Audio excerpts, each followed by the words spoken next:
discipline undermined institutions that were once engines of stability and credibility. We failed to raise sustainable funding for cocoa and the Cocoa Board's capacity to syndicate effectively, something it had done successfully since the early 1990s, and this was severely impaired. These are not points of blame, they are lessons in responsibility.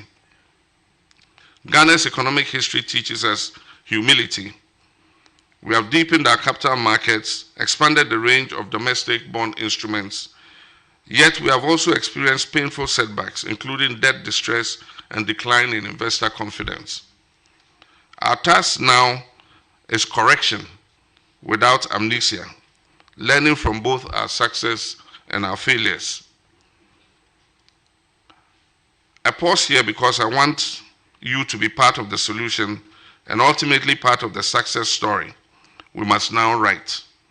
Your counsel must help us rebuild credibility, restore fiscal discipline, attract investment, re-anchor expectations, and re-establish Ghana as a serious, predictable, and competitive economy.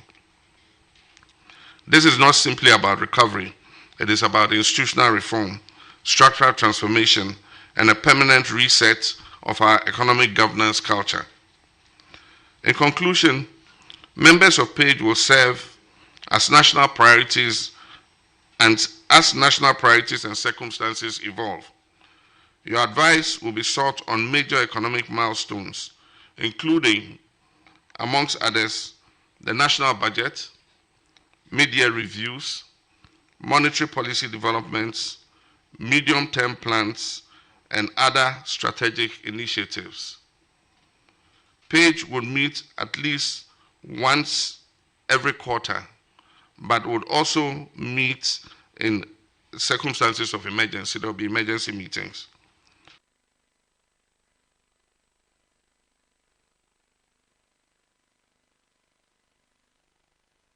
As a lifelong teacher myself, I would like to respectfully leave my esteemed colleagues and myself with our first piece of homework. That is, for us to constantly reflect on what the term the economy should mean to our fellow citizens. Beyond an abstract concept, it should mean many things, including the following: stability for the teacher in the classroom and the nurse on night duty, fair prices and reliable markets for the farmer, predictable costs and access to credit to the trader and small business owner, stable incomes and affordable housing and transport for the worker, opportunities and skills for the young person, especially the women, security for the laborer, and decent care for the elderly. In short, our task is sobering. That is, to conceptualize the kind of support that makes their economy feel less distant and more everyday possibility. To arrive at a reality where effort is rewarded, risks are shared, and honest work is not invisible, we must remember the concrete effects of the economy on our people's lives, such as the safety of their water, the reliability of electricity, powering their aspirations, and the dignity of their work. Economic transformation is a national project. It requires discipline, trust, and shared responsibility across the government, the private sector, labor, civil society, and development partners. Our pledge is to provide independent, thorough, and practical leadership to support this collective effort. We want to thank you again, Your Excellency, for the trust you have placed in us, and we have every determination to uphold it. Thank you very much.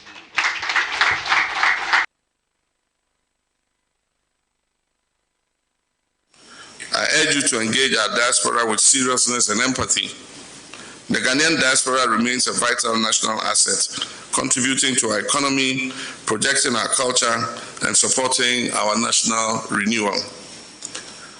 Therefore, let your missions be welcoming to them, be responsive to their issues, and humane, ensuring that every Ghanaian abroad receives professional and compassionate assistance. As a nation shaped by the Pan-African vision of our founding leaders, Ghana's foreign policy is anchored in the belief that Africa must help shape global outcomes, not merely react to them. I therefore urge you to articulate a Ghanaian voice that speaks with clarity, confidence, and conviction in pursuit of an Africa that is respected, prosperous, and united. Distinguished envoys, Ghana's diplomacy will be judged not by ceremony alone, but by results. Your work must translate into jobs, growth, opportunities, security, and measurable benefits for our people. He also urged them to conduct themselves with dignity, discipline, and humility. Distinguished envoys, beyond policies and targets, diplomacy is ultimately about character. You are the living faces of Ghana. Conduct yourselves with dignity, discipline, and humility. Uphold the highest ethical standards, respect confidentiality, and let your conduct reflect the values we cherish.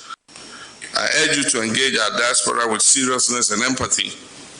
The Ghanaian diaspora remains a vital national asset, contributing to our economy, projecting our culture, and supporting our national renewal.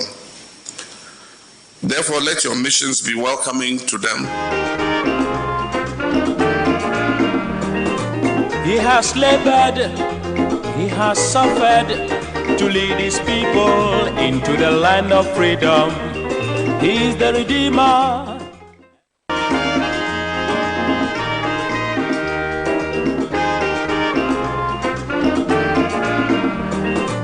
He has labored, he has suffered to lead his people into the land of freedom. Well, good morning and thank you very much for choosing Pan-African Television. Of course, you've chosen no matter what talk shows, Alhaji&Alhaji. We are broadcasting live from our studio at Abelingpe. We are live on Radio Gold 90.5 FM. We are also live on many affiliate radio stations across the country. We are also live on Facebook, Pan-African Television. Look for those pages, Pan-African Television on Facebook, Pan-African Television on YouTube. I am SENA NOMBO. Once again, welcome. This morning, we are talking about cocoa. Cocoa has a history that is linked to Ghana. In fact, it is said that cocoa is 10 years older than Ghana. Cocoa as an industry is 10 years older than Ghana because the cocoa board itself was set up in 1947. And since 1947, it has existed and is supposed to champion the interests of both the country and, most importantly, the cocoa farmer. This week, government has announced some reforms that involves even reducing cocoa prices, attracting many reactions. Depends on who you are speaking to. It is either necessary or the cocoa farmer is suffering. So we're talking about those reforms that they've announced and attempt to see if there's a way we will not come to this point where we are forcing prices down just so our prices can stay competitive and we'll be able to pay the farmer for their beans. So we'll talk about those reforms. And then we'll move on to Ayawaso East, the NDC primary that happened, and the matters arising. The last time we were here, we were talking about a committee that was set up to look into the matter and come out with exactly what should be done. What was the allegation? The allegation was that there are some people who during the primaries came out from somewhere holding television. They asked them, where did you get it from? Say, Baba. So they said, Baba, and everybody said, Baba, you share TV, Baba, you should go. So it attracted the attention of the party. The party condemned it, and then the party decided that, okay, perhaps we should look into it. They set up a three-member committee led by Mr. Totovi Kwache, who led that committee, include Alhaji Husseini and a certain MFA Fuga. The three of them came together, worked, and then they submitted their report to the party. Ultimately, the party decided that though the things that they saw were enough for them to have annulled the election, they cannot do that because they were running against time. They were running against time. They had to file they have to file candidates among others with the EC. So Baba Jamal will represent the party at Ayawaso East. So we'll talk about the fallout, the way things have played out. Well, the course of a few days that the primaries happened and where we are currently. Then there's a claim that the new patriotic party keep making, the minority keep making, the insistence that Ghanaians are not feeling the inflation, the reduced inflation rate. Don't forget we are now at 3.8%. They are asking whether you feel 3.8% better. So we'll talk about that, and then today we've added a fourth, which we hope to get to. The Ghana's Corruption Perception Index we've earned 1. So an additional 1. From 42, we had 43 over 100. So 43%, which is typically close to failure than a pass. But is it progress? Is it an improvement that we should celebrate? What do we do to improve our score in perhaps the next Corruption Perception Index? So those are the issues we'll be discussing this morning. And already having studio Comrade Kwesi Adakwa, who is a member of the Accra Collective, right? Of the Socialist Movement of Ghana. Good morning. Good morning. I haven't seen you this year, so Happy New Year to you. Happy New Year, SENA. I hope you started well. Well, the year has started in earnest, and I'm happy to be here. I'm happy to see you. You are looking well as ever. I'm sure Madam is really taking care of you. And let's say we hope for the best for this year. Yeah. Well, thank you. The other person in studio with me is Nino Hansenote, former member of Parliament for Tema Central. I've been trying to get him on the show since the beginning of the year, but he was busy throughout January. It was somewhere last week that perhaps he had but that one too, he was a little occupied, so he decided to join us this week. Good morning to you. Good morning, SENA, and good morning to our cherished viewers and listeners. I mean, happy Valentine's Day to everybody. I like your red outfit. Thank you. And then happy Valentine's Day to my wife and family. Well, we were expecting Andrew Apia Damkwa to join us in studio. He's Director Legal of the United Party. And then we're also expecting Dr. Peter Buama Otukuno to join us. He's Director of Presidential Initiatives in Agriculture and Agribusiness to complete our panel today. So that's our panel and the issues we'll be discussing. We're an important part of the show. Do share your thoughts with us using the comment section of YouTube, Facebook. You can also use the number we will provide and send a text message or WhatsApp message.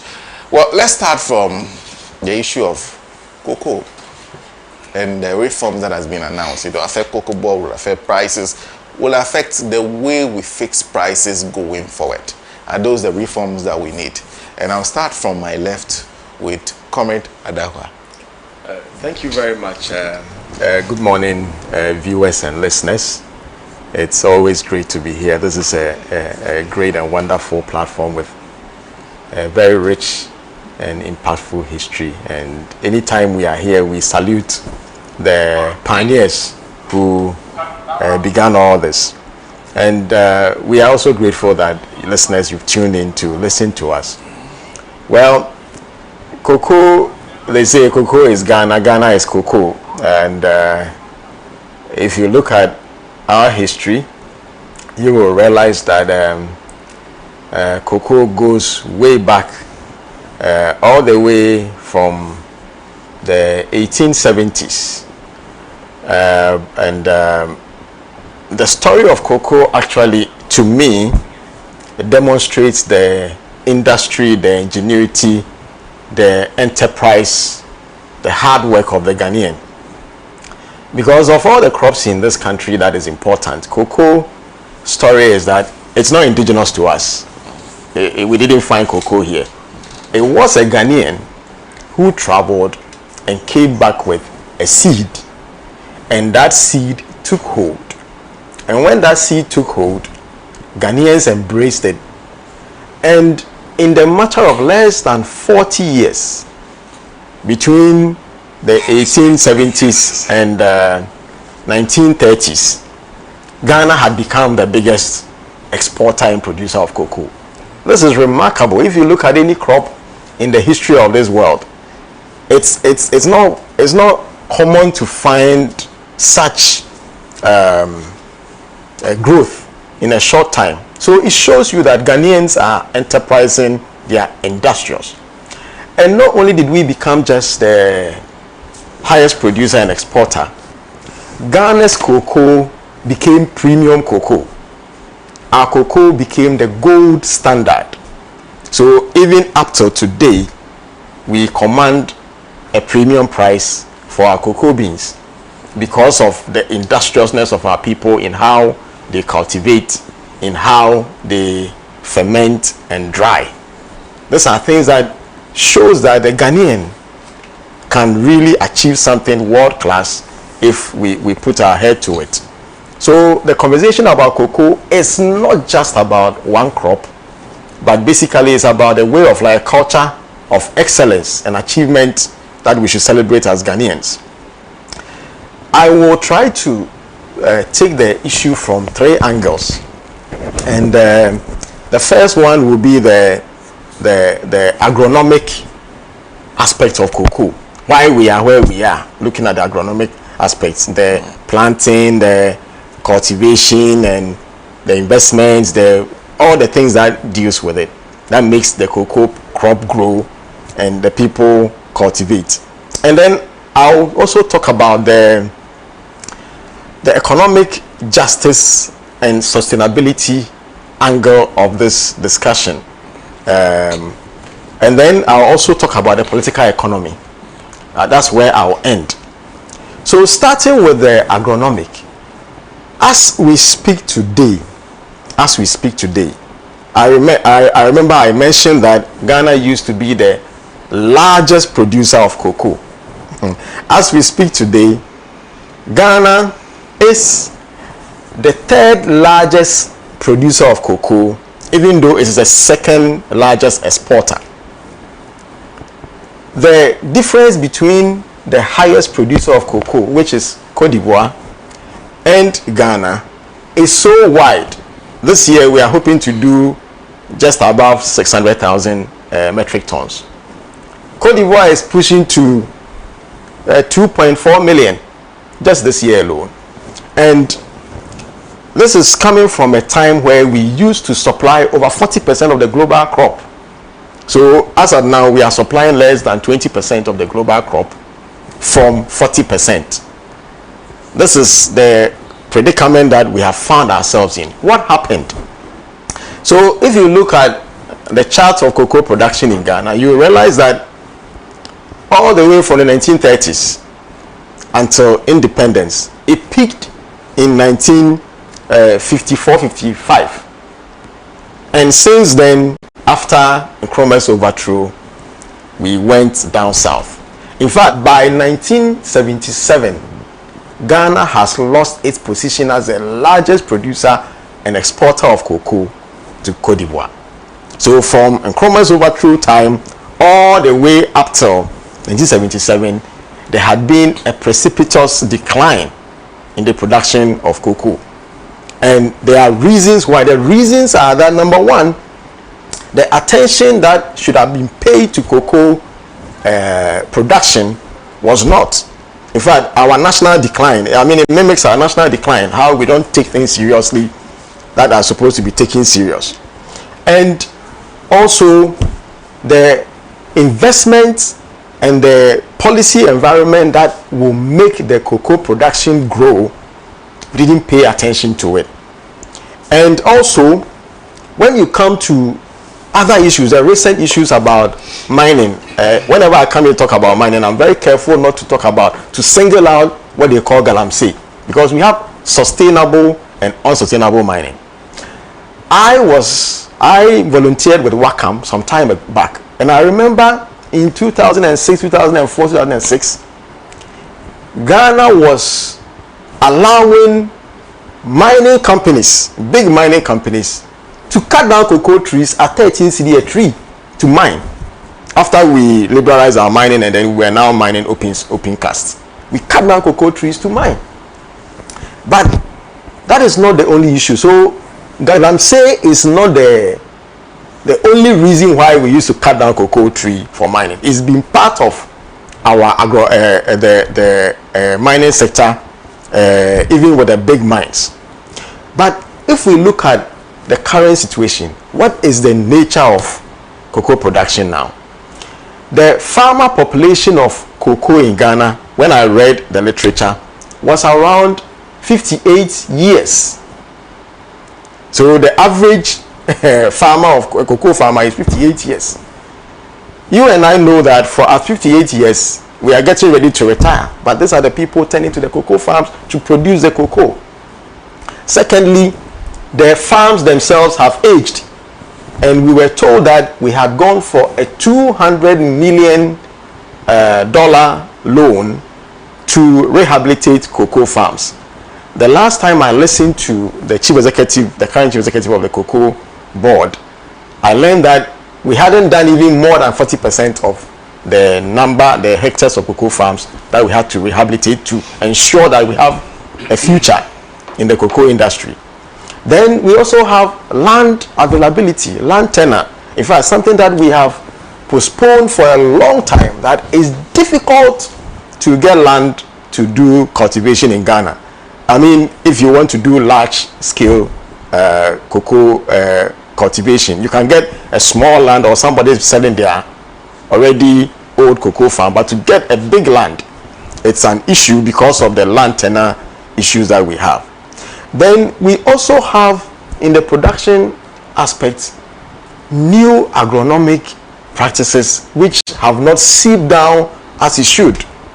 The fertilization, the pruning, the care, all these things, we are falling behind Cote d'Ivoire and Indonesia, who we were producing more than.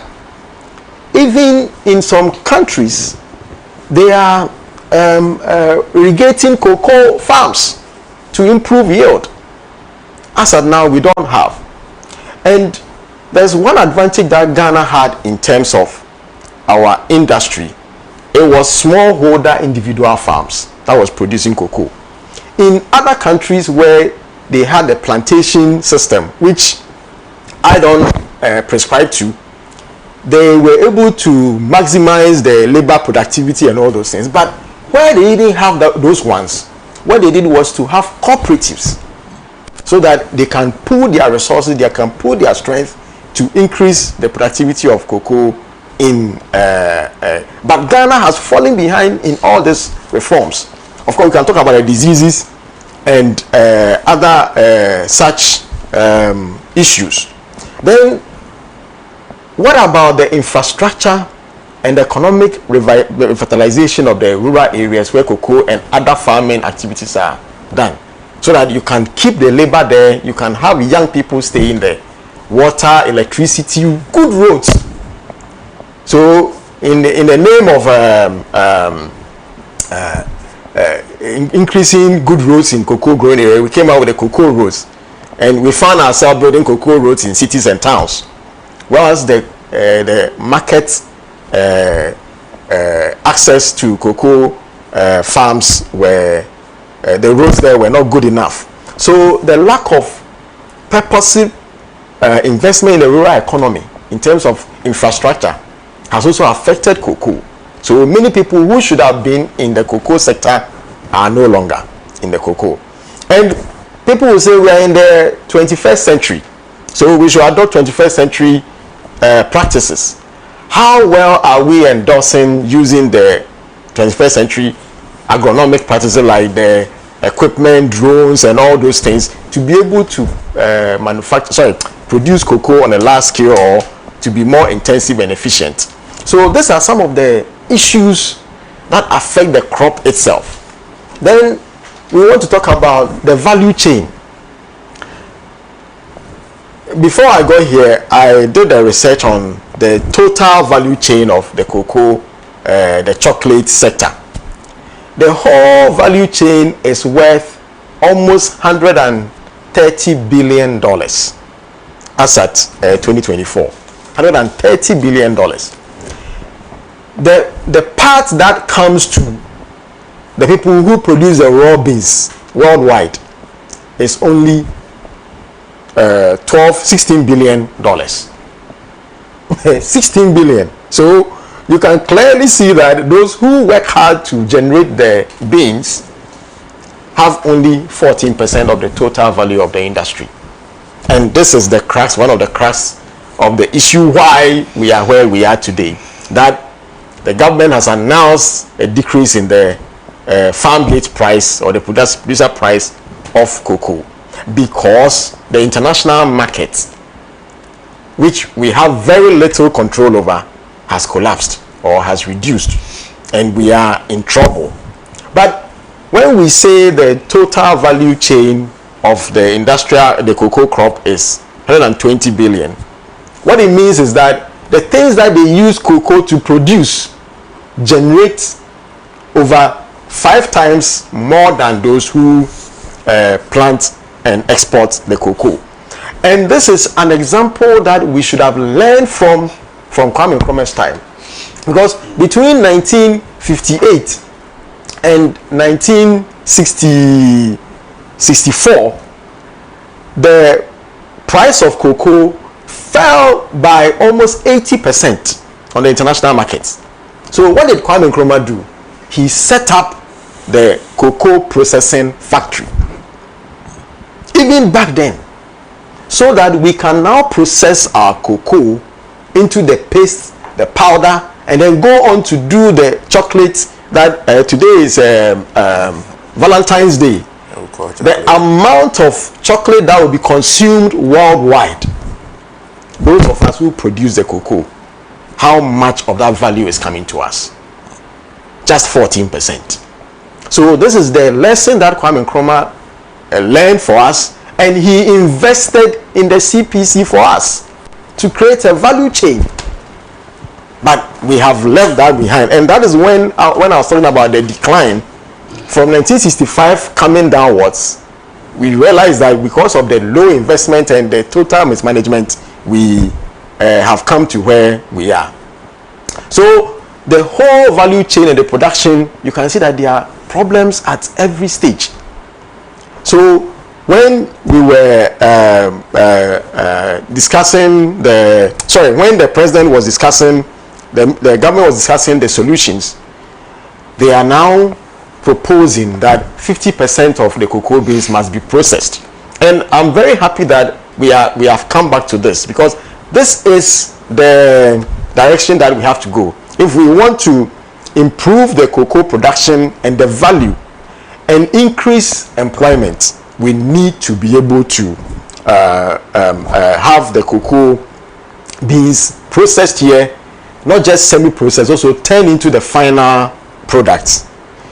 And when we talk about the cocoa industry, when you take the 14% value of the beans that the producers are getting, the rest of the value is going to those who manufacture the chocolate, the drinks, and everything.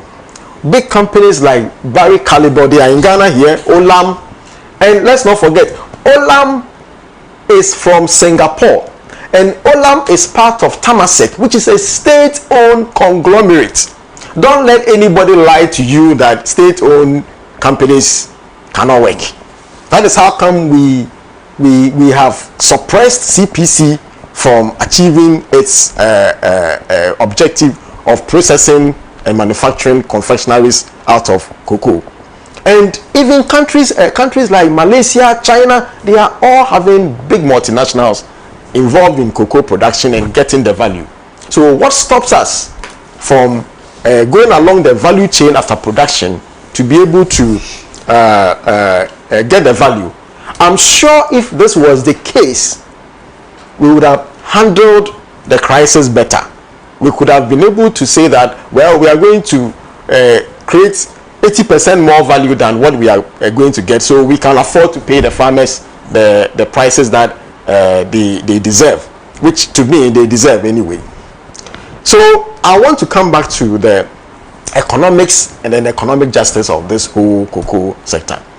So we are told that the cocoa board is in trouble, and we all knew that. Anybody who took any interest in the cocoa affairs of this country over the past 10 years, especially within the last 8 years, coming, you would have realized that we had been mismanaging the cocoa board.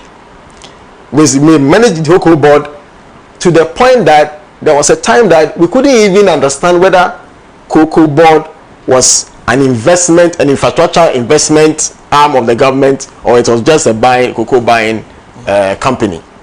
We didn't know, because cocoa board was giving contract for the construction of roads all over. In fact, in some years they gave the value of cocoa board road construction contracts were about 30% of the national budget for road construction.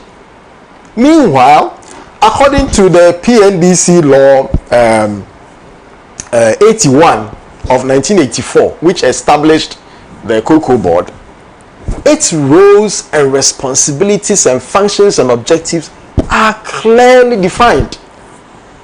Now there is a creep of function that their tentacles are everywhere, and they are spending money like there was no tomorrow. So we are told that as at 2024, the cocoa board had $4 billion cedis worth of certificates that had been certified for payment for road construction and other infrastructure jobs. Meanwhile, the total value of the cocoa produce in 2024, the export earning, was less than $2 billion. So how can you have a situation where the cocoa board is now an infrastructure arm and has taken its eye off the real job of marketing cocoa? Now, back into history, why did we set up cocoa board? Cocoa board was set up just so that we can smoothen the price volatility of cocoa commodities. So there were years that cocoa prices will go up, and there were years that cocoa prices will go down. The farmer will suffer when cocoa prices go down, and because the resilience of farmers after that fall in price is very difficult for them to get back on their feet, the decision was taken that, listen, let's have a marketing board to be able to smoothen the prices. Indeed, in 1947, the idea was not like that. The idea was extraction by the colonial economy. In fact, the cocoa in Ghana propped up Britain at some point. It was our reserves. In fact, at a point, Ghana's reserves from cocoa exports was the second highest in the British colonial empire. That was, and all the money was kept in London to finance their development. So they had the idea of setting up cocoa to exploit us. But when Nkrumah came in 1951, what he did was to use the cocoa to benefit the country. So if you take the cocoa board at that time, Nkrumah also set up the produce buying company, the cocoa marketing company, which now became the marketing and buying arm of the cocoa board. And the idea was that the government will control the value chain, extract the surpluses that will come out of it, and use the surpluses, number one, to smoothen the prices volatility, and number two, to fund development. But it wasn't the other way around, is to use leverage on cocoa board's bank sheet statement, bank balance, to finance development that it cannot afford. So we have actually veered away from the objective of the cocoa board, and that is how come we have the debt that we have. Then we also have the situation where the cocoa board now has become a huge monolith, a bureaucratic monolith, with many people employed there whose services may not be essential to, number one, buying and selling of cocoa and assuring quality of cocoa. That is basically the core of the cocoa board. But now they are doing so many things. They've sent their tentacles everywhere, and they've employed many people who may not be essential. We are not saying people should not get jobs. People should definitely get jobs. but the job should be in the cocoa manufacturing sector, where we are turning the cocoa into chocolate and condiments, so that confectionery, so that we can get more money, not for them to line up in the offices and shortchanging the cocoa farmer. So the crisis is self-made, self-inflicted, and I will not try to make it one person did this, that is the race to the bottom kind of discussion, that one person did this, another person did this. I think what we need to do is to move beyond that discussion. We know that the cocoa sector is in crisis. The cocoa sector is in crisis, and what we need to do is to find solutions towards the problems. So in coming back to the solution, Cocoa Board must return to its core mandate. Its core mandate of number one, the first core mandate, is to ensure that when there is price volatility, Cocoa Board must have reserves that is invested from the 30% that we keep from the cocoa farmer, so that we can pay something to top up the income differential. There is something in economics that we were told when we were learning economics. They call something the cobweb effect. It happens in agriculture because agric is a very volatile and fragile economic sector. In the year where you have plenty, you have bumper harvest, prices drop, you even be struggling to find markets. But so in the following year, as a rational farmer, what you do is that, well, I made a loss because I produced too much, so I'll cut down on the production. So in the next planting season, they will cut back on the production. So there will be a decrease in the productivity, and many individual farmers take that decision. We find out that the price goes up, but when the price goes up in the following year, there's not enough produce for them to take advantage of. So either way, the farmer is losing. And in the cocoa sector, it's even worse because the produce is not sold in Ghana, it's sold in international markets, which the value and the price you and I cannot determine. It's determined exogenously from the economy. So if you have a cocoa board, its role is to build reserves in years where the prices are high, after taking away the 30% from the cocoa farmer, and use that reserve to bridge the gap between the low price the following year or the subsequent years, or a crash in the price in the subsequent year, so that the farmers do not suffer unnecessarily. So this is the actual core mandate, and Cocoa Board must return to that core mandate. In the reforms that is being considered, we understand that the bill is already in Parliament. We hope that that core mandate of Cocoa Board is reaffirmed, so that going forward we will not spend the reserves, which its primary aim is to cushion cocoa farmers against volatility. The second one is for the Cocoa Board to find its feet directly in the production of cocoa, not to own farms, but if you look at the law, they are also supposed to own coffee farms, cocoa farms, and shea butter, shea nut farms. But they may not be able to, because we know the environment that we are in now. I mean, nobody wants the state to do anything. So let's give them the benefit. But the core mandate of number one, ensuring that there's efficiency in the expenditure of using the cocoa proceeds to support the farmer. We are told that as we speak, there are over 40,000 or so many millions of juice sacks which are in the port, even though what is in the stores can last for like 3, 4, 5 years. But we've already given contract to supply. Of course, the procurement economy that we have, the whole infrastructure that we have built around patronage will not allow. But we need to take the bull by the horn and stop this procurement gigs that depletes the reserves of Cocoa Board. So we need to come back to that model of Cocoa Board, ensuring that the farmers get the agrochemicals, the fertilizers, the services that they need on the farm to keep the farms healthy and productive. They also need to invest in cocoa research so that technology is used to ensure that there's less drudgery, so that the aging farmer can easily be replaced, so that they can go home and rest.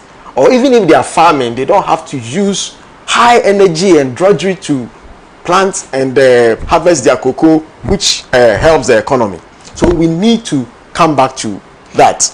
Then we need Cocoa Board to be reformed so that all the things that they do, which are not essential to its core mandates, they are pruned off. I think that the idea of Cocoa Road is a good conceptualization, but using the Cocoa Board to fund Cocoa Road is a wrong approach, and we hope that this finds expression in the new law so that we can have a new Cocoa Board which is focused and financially sound to focus on the cocoa sector. Then I will come back to the political economy. Please conclude on that one. Yes, so that one is very important, because if I was in the meeting to advise the president and the ministers, I would have given them a historical perspective on what cocoa means in the political economy of Ghana. The NLM was founded using cocoa as a pretext. And if I was there advising, I would have told the government that please do not reduce the price of cocoa. It has economic justice and a historical political economy aspect to it. The economic justice, I'll start with the economic justice. The economic justice part is this. Cocoa farmers have given up 30% of their value, because we have never had a situation cocoa farmers have had more than 70% of the value until today, that the president has announced, that the government has announced that they are giving them 90%. This is the first time.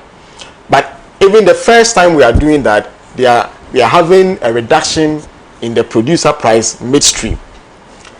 What I would have advised the government is that, listen, do not reduce the pricing because of the historical perspective that we can put to what the cocoa farmers have done for this country.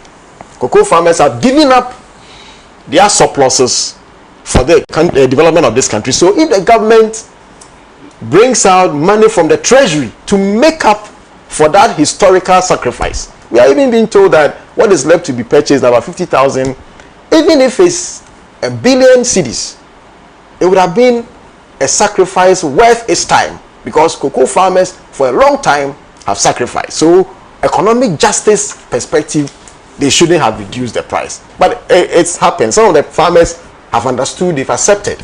And we hope that the farmers will be engaged further so that they can understand the sacrifice they are making. But even aside from that, I would suggest to the government that those who are being asked to sell at a lower price than the first on initial market producer price, their details are taken, and in due course, when we are able to build reserves, they are recompensed for the loss in the revenue that they were supposed to. And then I'll just end with the political economy aspect, just to say that the NLM was formed with a pretext to protect cocoa farmers. In fact, the NLM had a policy proposition that they should collapse Cocoa Board. Well, we all know that it wasn't what they meant. It's the same thing like they were talking about federation. They use all these sentiments as pretext. As a government, you need to have your eye on history and the eye on the pulse of the culture. Cocoa is not just an economic crop that if somebody loses money, cocoa is a whole subculture on its own. In fact, my grandfather was cocoa farmers, and I know what cocoa means to them between October and January the following year. That is when you see people building their houses and doing things and marrying more and all those things. So with an eye on that, I would have preferred that they would have bitten the bullets the hard way and be steadfast to ensure that this doesn't become a political hot potato which is going to drain a lot of political capital and goodwill from the government. But of course, they have already taken a decision. But what they should do is to talk to the cocoa farmers, to talk to Ghanaians, for Ghanaians to appreciate the times that we are in.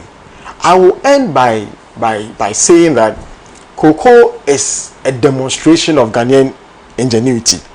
And cocoa is grown almost everywhere in Ghana. I saw a video of cocoa in northern region and upper west, and it affects a lot of lives. And in terms of its effect on the economy, we say some economic activity are enclave economy, but cocoa is an economy that touches every lives. So the government must take this crisis as an opportunity to bring in the reforms, so that in 10 years' time, we will not just be the third producer. We will go back to our former glory when we used to be the highest producer and exporter of cocoa. Comrade, thank you.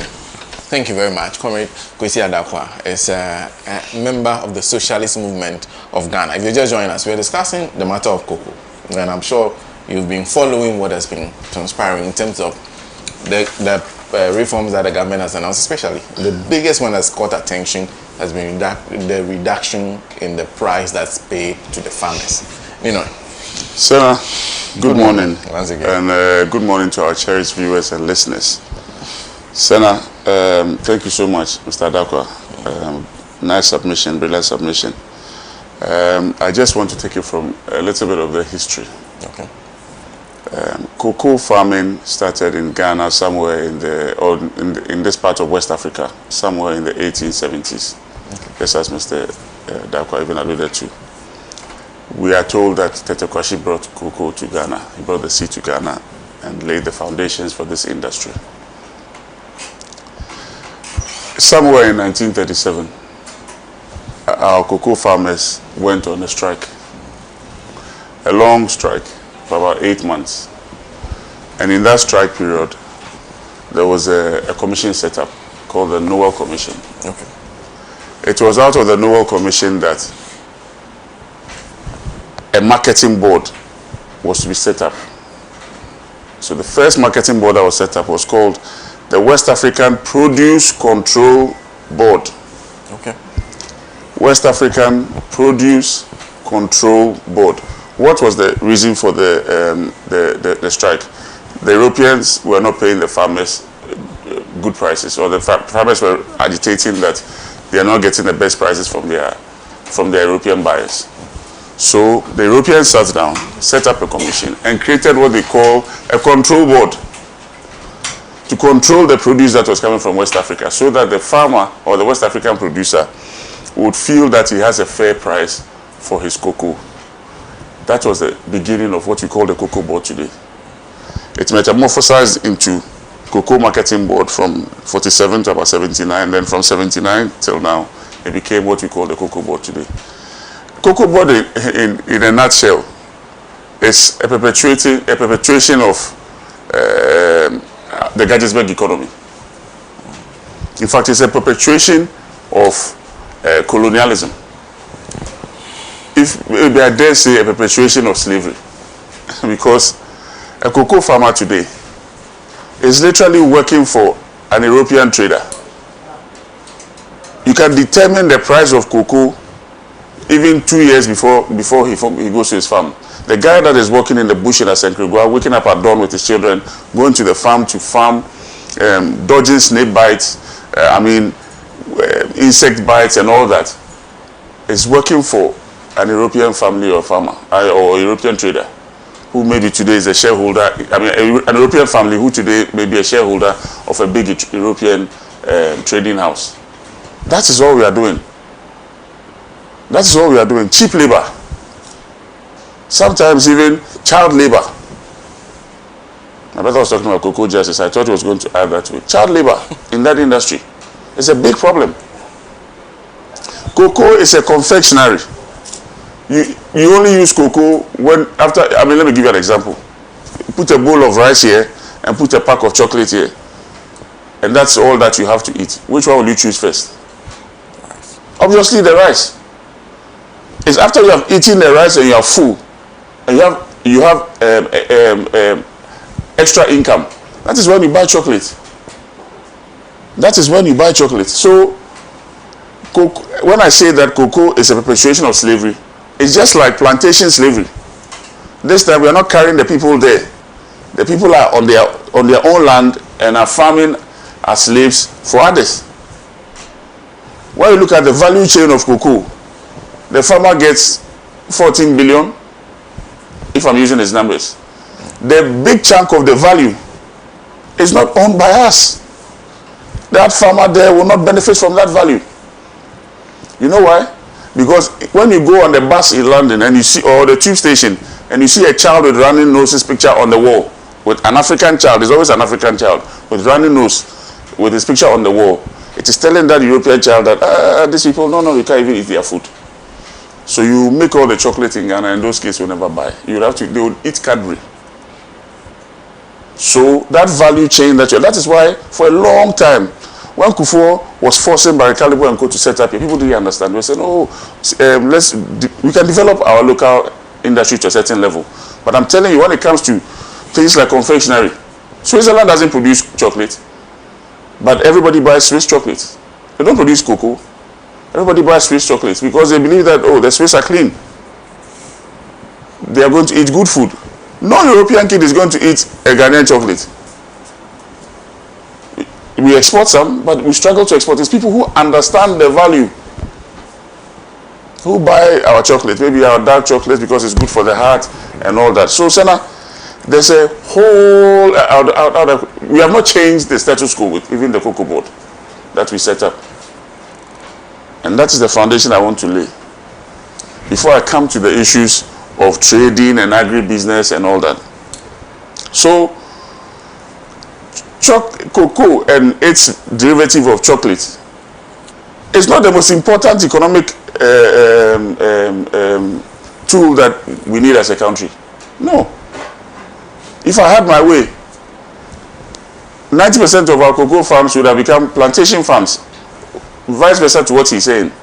Because I don't want Ghanaian youth to capable with the capacity to build ships and build hotels and build schools and create things to go and spend their lives farming in cocoa farms. No. Maybe just 2 or 3% of our population should run the cocoa farms, but efficiently. Modern efficient farms. So that the bulk of our youth will use their minds to develop this continent. Do the other things that we need them to do. Not to find themselves doing, slash and burn agriculture. With cutlasses and hoe. So, SENA, the structure of the cocoa board and the philosophy around that whole economy is problematic. That is why so many other countries chose other products. Malaysia and Co, they were also doing cocoa. They changed. When you go to Indonesia, the Dutch took cocoa there. They said, no, we'll do palm.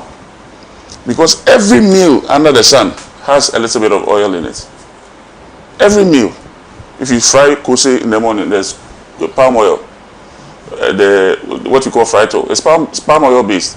When you do wache, it will be there. Shito, it will be there. Everything, fried fish, everything.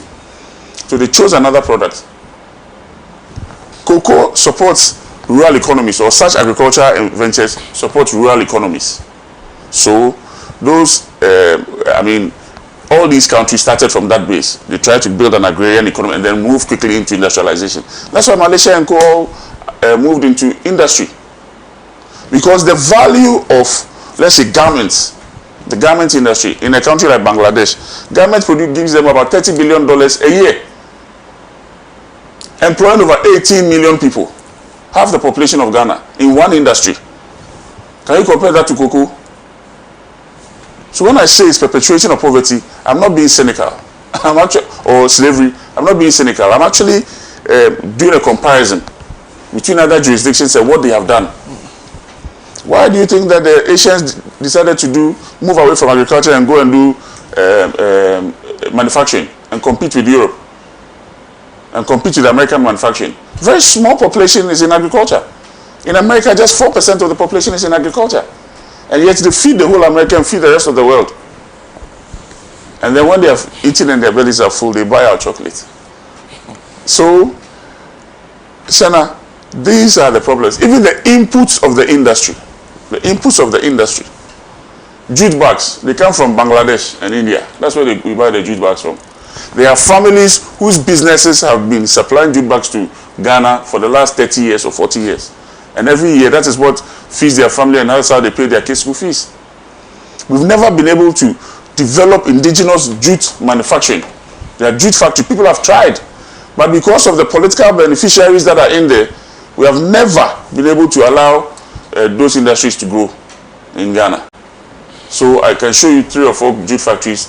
There's even one on the motorway that has been abandoned. At least it was just for the weaving. It's been abandoned. And we still buy from India, from Calcutta, from Bangladesh. I know. I have friends whose families are in this business. They are jute producers in Bangladesh. It's Pahani family. That's one of their biggest business.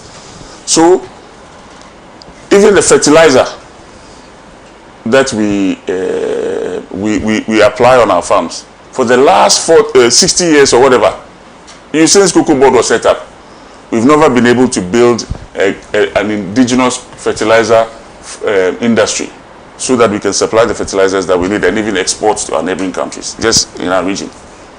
This is the reality. So what is the value of Cocoa Board in the value of growing the state? Apart from I would say, the romanticized ideas that we have been brought up with from school. And cocoa is the foundation of Ghana, and cocoa is the bedrock of Ghana. Cocoa should not be the bedrock of Ghana. Industrialization and manufacturing should be the bedrock of Ghana. That is what should be.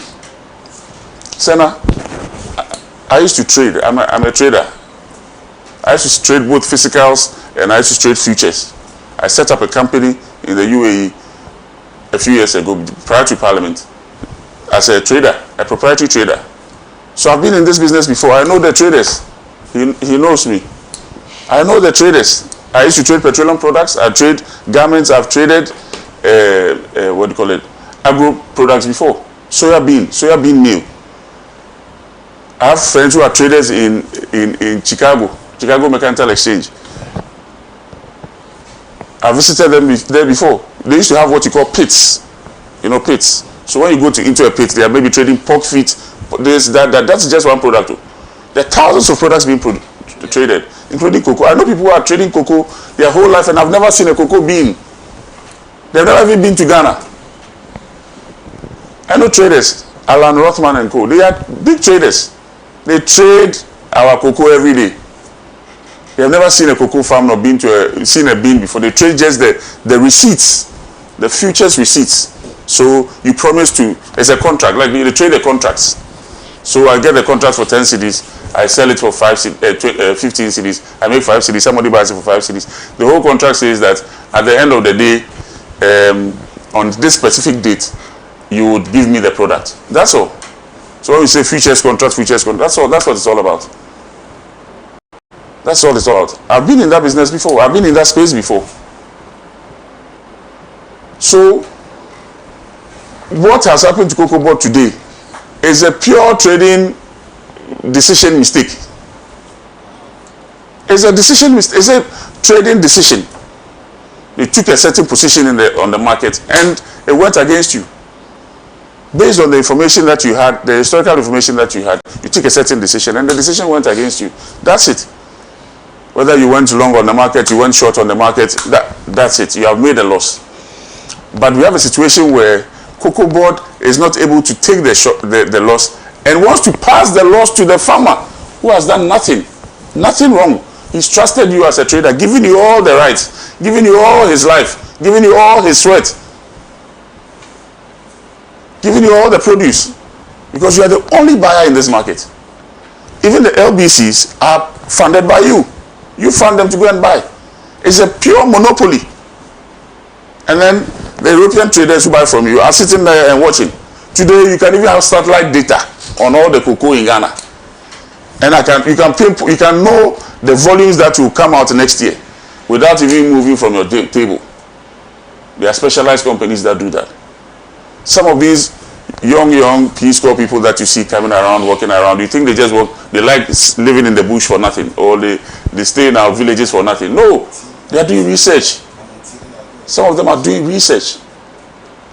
Not all of them. Some of them are doing data research, walking through the cocoa growing areas and finding out whether the volumes are coming next year or not coming next year, and then they tell their principals, and they'll take a certain position on the market. So it is a trading decision that has gone wrong, and that is what we should be telling the truth to the farmer. That truth is what we should be telling the farmer. When there's a profit, Cocoa Board takes the profit. Why should the farmer now take the loss? When Cocoa Board makes a windfall, when they were selling at $10,000 per ton, did they pass the price to the farmer? No. So why should the farmer take the loss? It should tell the farmer something. It should tell them something that, look, you are actually better off selling your own product. We have created a system where it's like the farmer's rights. The farmers have rights. Why should he tie his rights down to a loss-making venture? It may be just one in many. But I can tell you, this decision that the government took is going to be the Achilles heel of this government in the next election. The people are not going to forgive the government. It will be very difficult to go and explain this to the farmer on the ground. Especially when you've promised him a certain price. Waited for him to agitate before you. In fact, what is happening today is no different from what happened in 1937. When the farmers went on strike for 8 months. Because they don't feel that they're going to get fair value for their produce. People have borrowed in advance of the promise that you made them. People have borrowed, taken loans, soft loans, even payday loans. Because we all know that, they're going to be paid 3,000 and above. He's bought some things, taken some loans, paid for his kids to go to school. His son is in the university, his second son is in secondary school. Today you are telling him that you're going to pay him less than that. So, SENA, this is going to be a shock to all our farmers. What are the reforms that the government is proposing? PBC. Well, the LBCs are doing that job already. Do you think the state needs to be in that space again to be able to make it better? No. Cocoa Board is a regulator of the industry. I think it should stay as a regulator and have a completely separate company as a trader with the expertise that is needed there. In fact, I've heard that the new MD sacked some of the experienced traders from the place. If that is true, it's unfortunate, or has moved them around. If that is true, then it's very unfortunate, because it will vindicate them, and maybe one of the reasons why we are seeing what we are seeing. So we should have a completely separate desk for trading. I know they have CMC, but it should become an independent entity from the regulator. Some of the offshoots of Cocoa Board after 30 years should become independent. The research arm should become very, very independent of the regulator. They should be able to develop into other products and grow in their own light. And not just be, it's like having let me bring it back maybe to the petroleum space. Having something like NPA, that is also owning a filling station, selling petroleum, being a BDC, being an OMC, or a football match where the players are also the referees. It does not, for me, it doesn't sit well. So, the reforms that the government is talking about are not new. That will let our local buyers buy 50%, our local producers buy 50% of the produce. These are not new. It's been done already. All the small crop, the secondary crop, are sold to our local producers. It's about 40% of the crop. As we speak, 60% of our cocoa still ends up in Britain. just as I had been there 100 years ago. Nothing really has changed. People say, oh, bring back the syndicated loan. What is a syndicated loan? You put your heads together, you go to a bank, you tell him that I want X amount. Once you tell him the amount that you are looking for, he can compute the volumes that you bring onto the market and determine the price that you buy from you this year and next year. So why do that? You are better off spending your own cedis on your farmers, buying your produce, hoarding some, selling some, releasing it onto the market as and when you think you want to release it onto the market. Then go and take a syndicated loan. That is what we should be thinking. And maybe to take you from what Nkrumah, that's why Nkrumah built those silos in Tema. I drive past them every day. His idea was to use it as a leverage. The Saudis do it. The OPEC people do it. They reduce the flow of oil onto the market whenever they feel that the price is dropping and there's excess on the market. So we all listen to them when they say they are shutting the taps and reducing their flow. We know that the prices will go up. Then you place your trade. Maybe you buy long and wait and put your stop losses, and then you move on.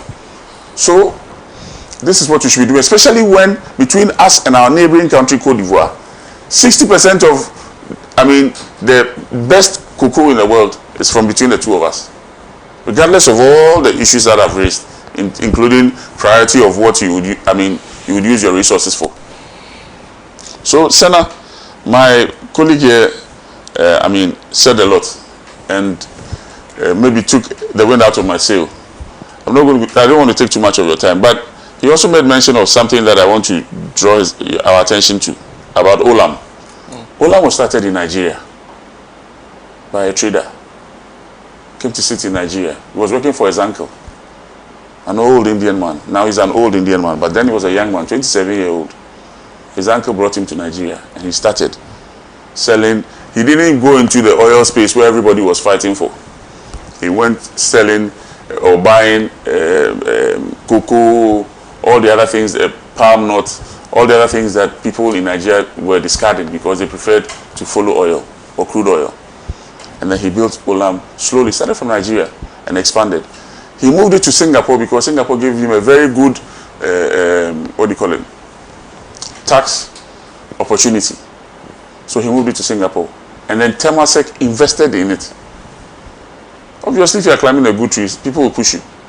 So it is not a state-owned entity, as my brother said. It is a purely private entity listed on a stock exchange that a state investment arm has shares in there. Exactly. So it's a model we can also look at.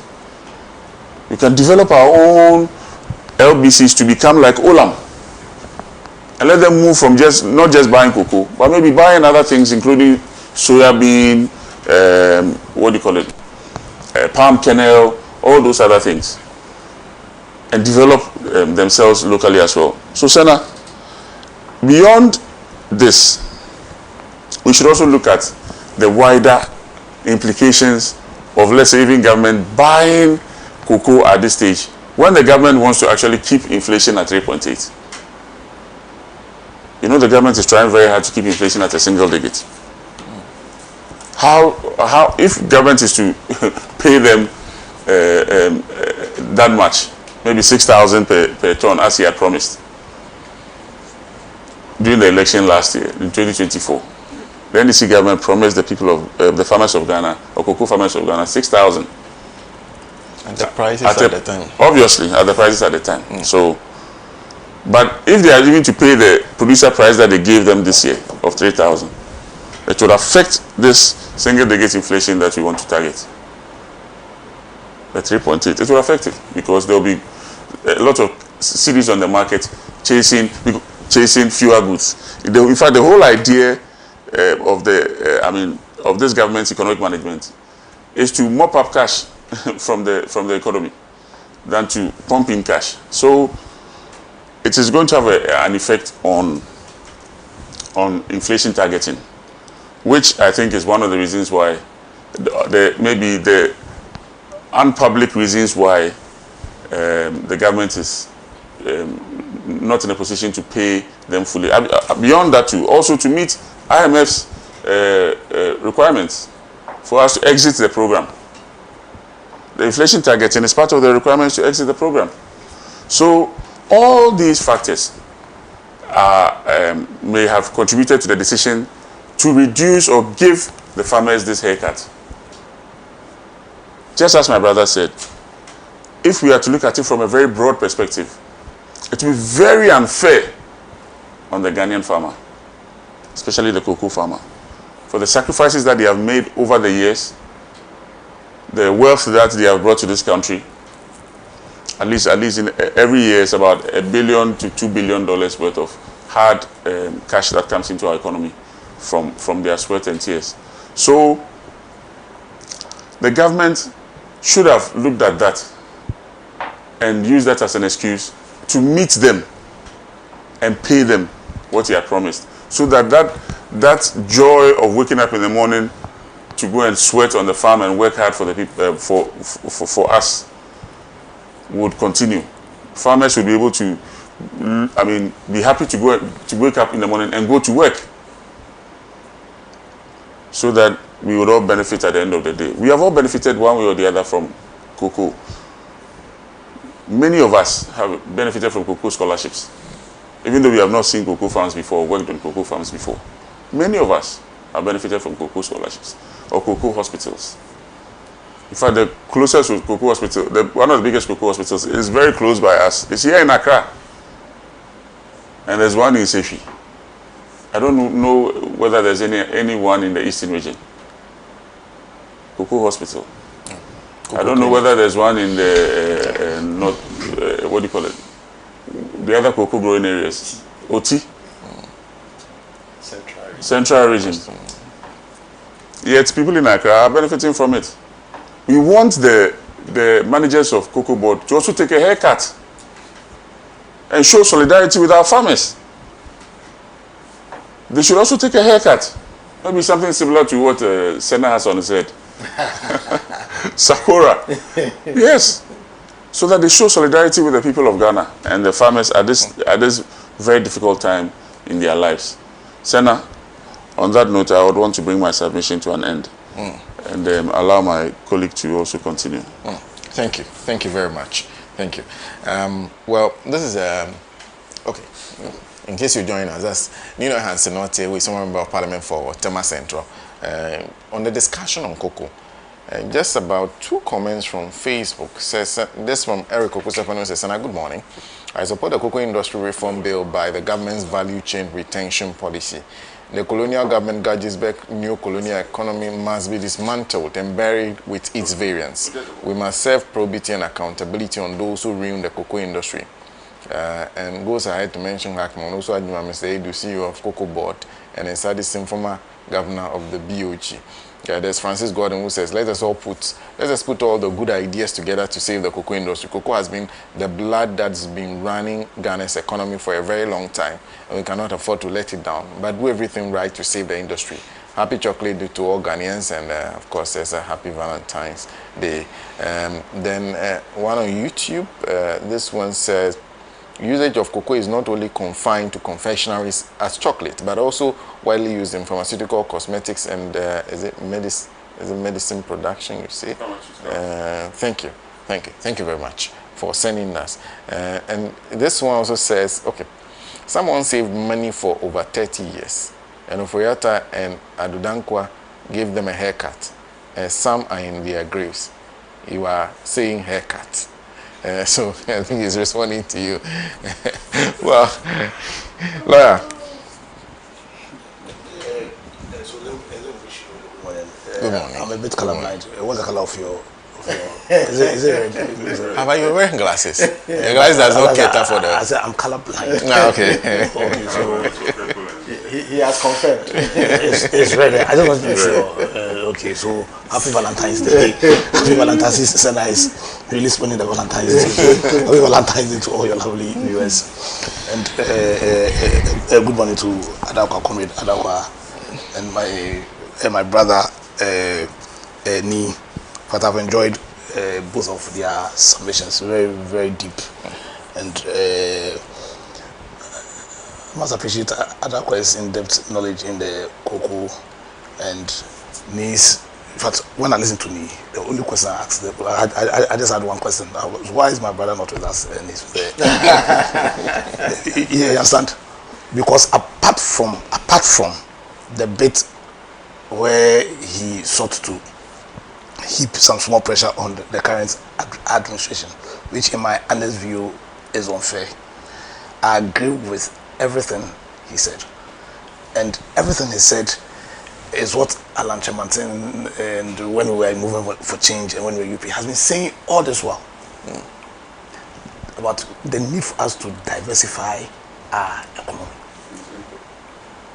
Because you see, when you add the figures, it doesn't make sense that we are still building Ghana on, or Ghana is a cocoa economy. Because cocoa in every year gives us just about $2 billion, I think. Okay. Just $2 billion. Yeah, nice. Now, textiles gives Bangladesh almost about 25 billion. Palm, oil palm. Singapore and Malaysia came to Ghana to study how to produce oil palm, and they've added value addition, and right now they are controlling that sector. And like he rightly said, everything you do would require what's called oil. When he was trade minister, he proposed 10 strategic anchor industries. 10. But Nebu, His Excellency Nebu, His Excellency Nebu, His Excellency Nebu, who held the power of fiscal policy together, 2024, I was calling somebody Abusan Samuna here. Don't touch me. Don't touch me. Salarize. AKA salarize. AKA salarize. AKA salarize. They did not see the need to use their power of fiscal policy to support the 10 strategic anchor industry policy proposed by Honorable Alan Chemantin. They didn't support it. And one of which was a small part, they just spent 400 million Ghana cedis there and 5 billion on a useless policy like NAPCO. And so I agree with you perfectly. Unfortunately, your people won't see eye to eye with you, because I knew you before you started doing politics. I've seen how you've done your politics. I've had the privilege of sharing platforms with you, and I'm more than convinced that your politics is with Ghana at heart. You do politics like how Aristotle said that the end of politics is to create virtuous men. Unfortunately, the house that you reside in, they see politics in the eyes of Niccolo Machiavelli. Their aim is not to create virtuous men. Their aim, sadly, is one: how do we get power, and how do we sustain ourselves in power? And you see, so unlike me, me spends most of his time to talk about the need for us to diversify, because really that's the issue. Or even if we do cocoa, then we shouldn't just be at the bottom of the value chain. Because we talk about, because when you take Ghana and Cote d'Ivoire, between the two of us, for a very long time, we produce more than 60% of all the cocoa in the world. And yet when you take the chocolate industry, which is about 129 billion economy, all of Africa's contribution in that industry is about 6%.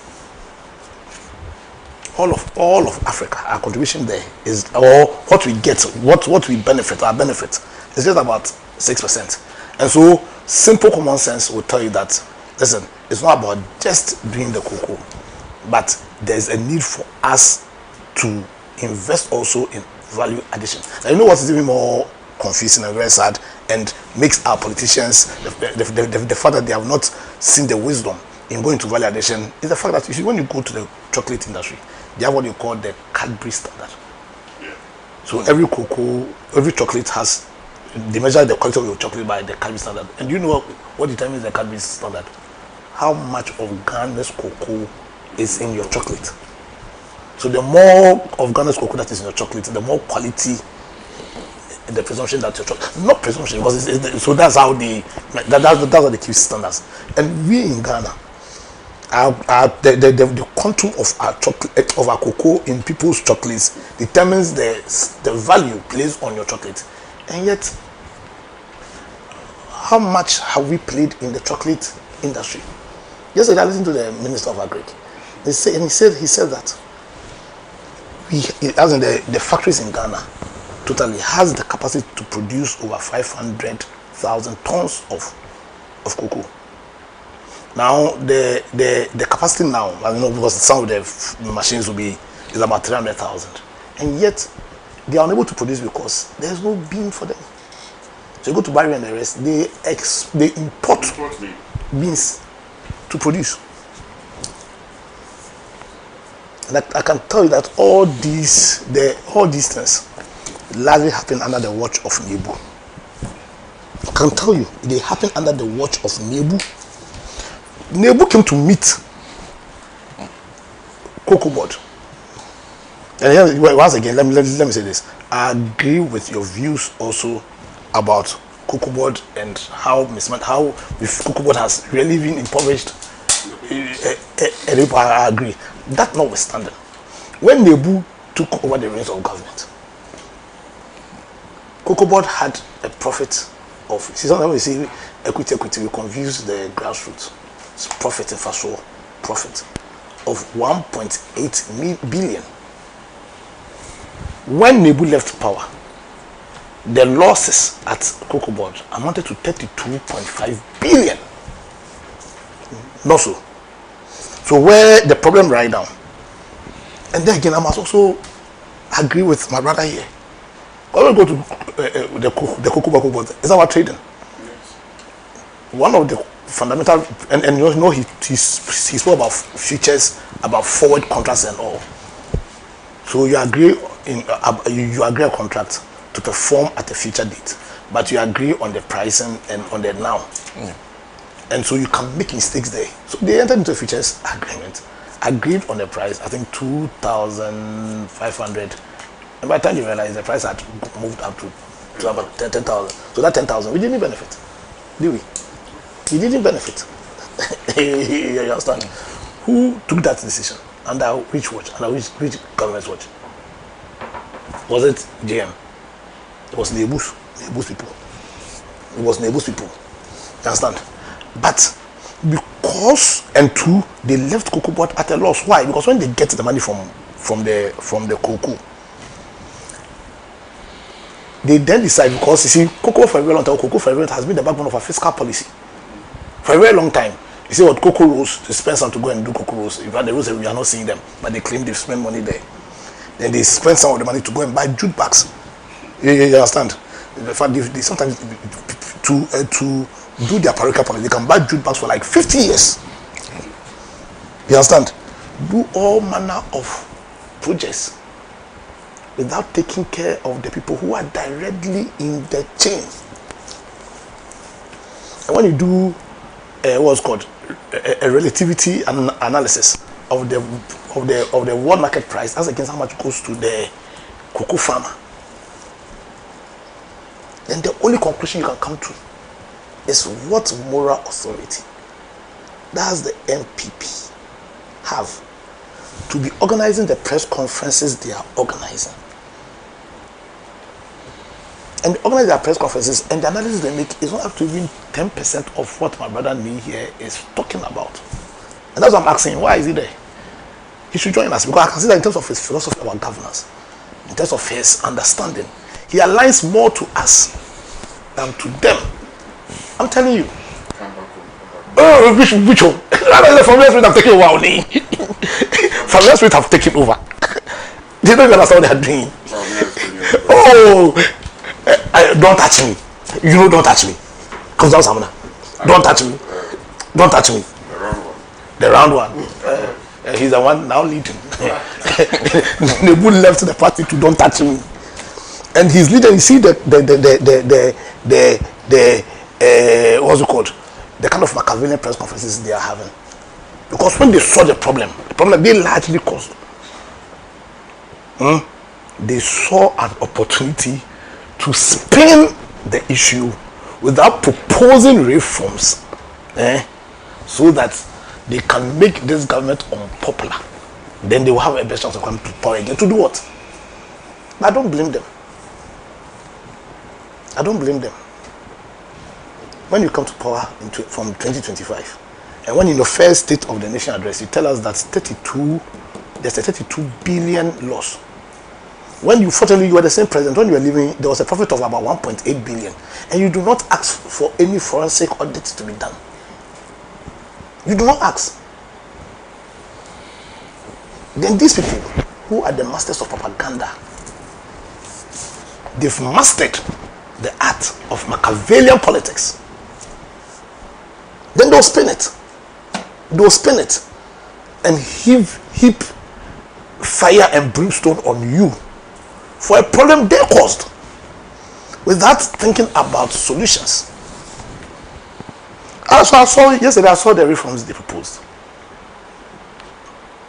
When you are considering just the cocoa sector, there are reforms that really you can't really argue against.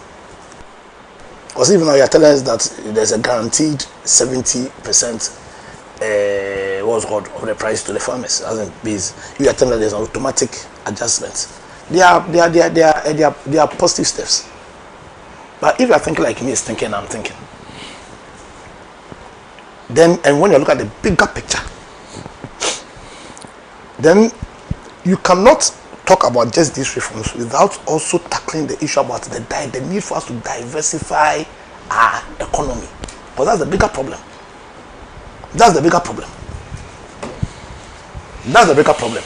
You understand? So, you see, we ought to elevate our politics. We don't want to be doing, and at time the price was this, and your time the price was this, and you do that useless banter. Very useless banter. When at the end of the day, what's the essence of cocoa? The essence of cocoa is in its ability to transform Ghana. But if that's the essence of it, then you should also look at all the various opportunities, be they commodity, because right now America has taught us that sometimes that in fact our brain is even a bigger commodity than all the commodities. Because when we talk about AI and in the 90s, the IT boom, it was people's ability to create things in their mind. Silicon Valley. You understand? So when you talk about transformation, the focus shouldn't just even be on commodities. But what policy do you have that will create virtuous men? People who are so creative, so innovative, that we can transform Ghana, not just on the back of commodities. Because cocoa alone, based on our history, and I appreciate that question, I was listening to you, actually, this is my comedy there. When you were being too much, it's too sharp. Give the history. Because talk about very serious things in this country. Takrady Harbor. What funds did we use to create Takrady Harbor? I was privileged to have gone to Achimota School. What funding did they use to establish Achimota School? One of the biggest hospitals I got in West Africa, Kolebu. University of Ghana. So many others. In fact, when you go to Kumasi, proud to 47 and how we have funded cocoa ever since. The rich men in this country were the cocoa farmers. The wealthy men in Ghana were the cocoa farmers. So you go to Asafo, you go to Bantama, all the huge mansions there. You understand? But you see, there's a kind of politics we do here, and I'm not going to mention Kwame Nkrumah's name. I'm not going to mention Kwame Nkrumah's name because the governments that have come subsequent to Kwame Nkrumah have even done worse. Because in Ghana, I don't know why. You see, I keep on mentioning Aristotle. And I keep on mentioning Aristotle because Aristotle has a definition of politics, a view of politics. That's at the end of politics also to create virtues. Understand? Now, if you do politics and you see the end as in creating virtuous men, and you go into the virtuous men of who a virtuous man is, you understand? He must be a man of integrity. He must be a man of, you understand? He must have a free mind. He must but he must also be a wealthy man. Or it's easier for you to have integrity and to put the interest of the nation when you yourself are able to on your own. You get the picture. In Ghana, I find something very, very unfortunate. Our politicians here do a Machiavellian politics because their only view is how can I get power and how can I sustain myself in power. And so they are scared of wealth. So if you have wealth which was not facilitated by the politicians, they're likely to come after you and destroy it and destroy you deliberately. And that's why you see that there's a cycle. When MPP comes to power, some people automatically become wealthy. When NDC comes to power, they go down. The new wealthy people. What kind of devilish politics are we doing? So if you want to benefit from cocoa and also from all other commodities, and if you want to transform this nation, then there's a need for us to create a system where people who want to do politics for the right reasons, which is to create virtuous men, to create wealthy men. We must deliberately create wealthy men. We must do that. Now here the politics is to impoverish people. So right now, the cocoa farmers who elsewhere were very wealthy are now poor. Are you aware that the average age of your cocoa farmer now today is 64 years? No young man wants to do cocoa. Now my father was a cocoa farmer. And my father became General Secretary of Farmers Council before he was 30 years. So imagine when the farmers were so wealthy, what will make a 30-day agree that you are a small boy, 30 years, you know Ghana here, if you are 30 years, they say you are a small boy, to be their General Secretary, because he was also doing cocoa big time.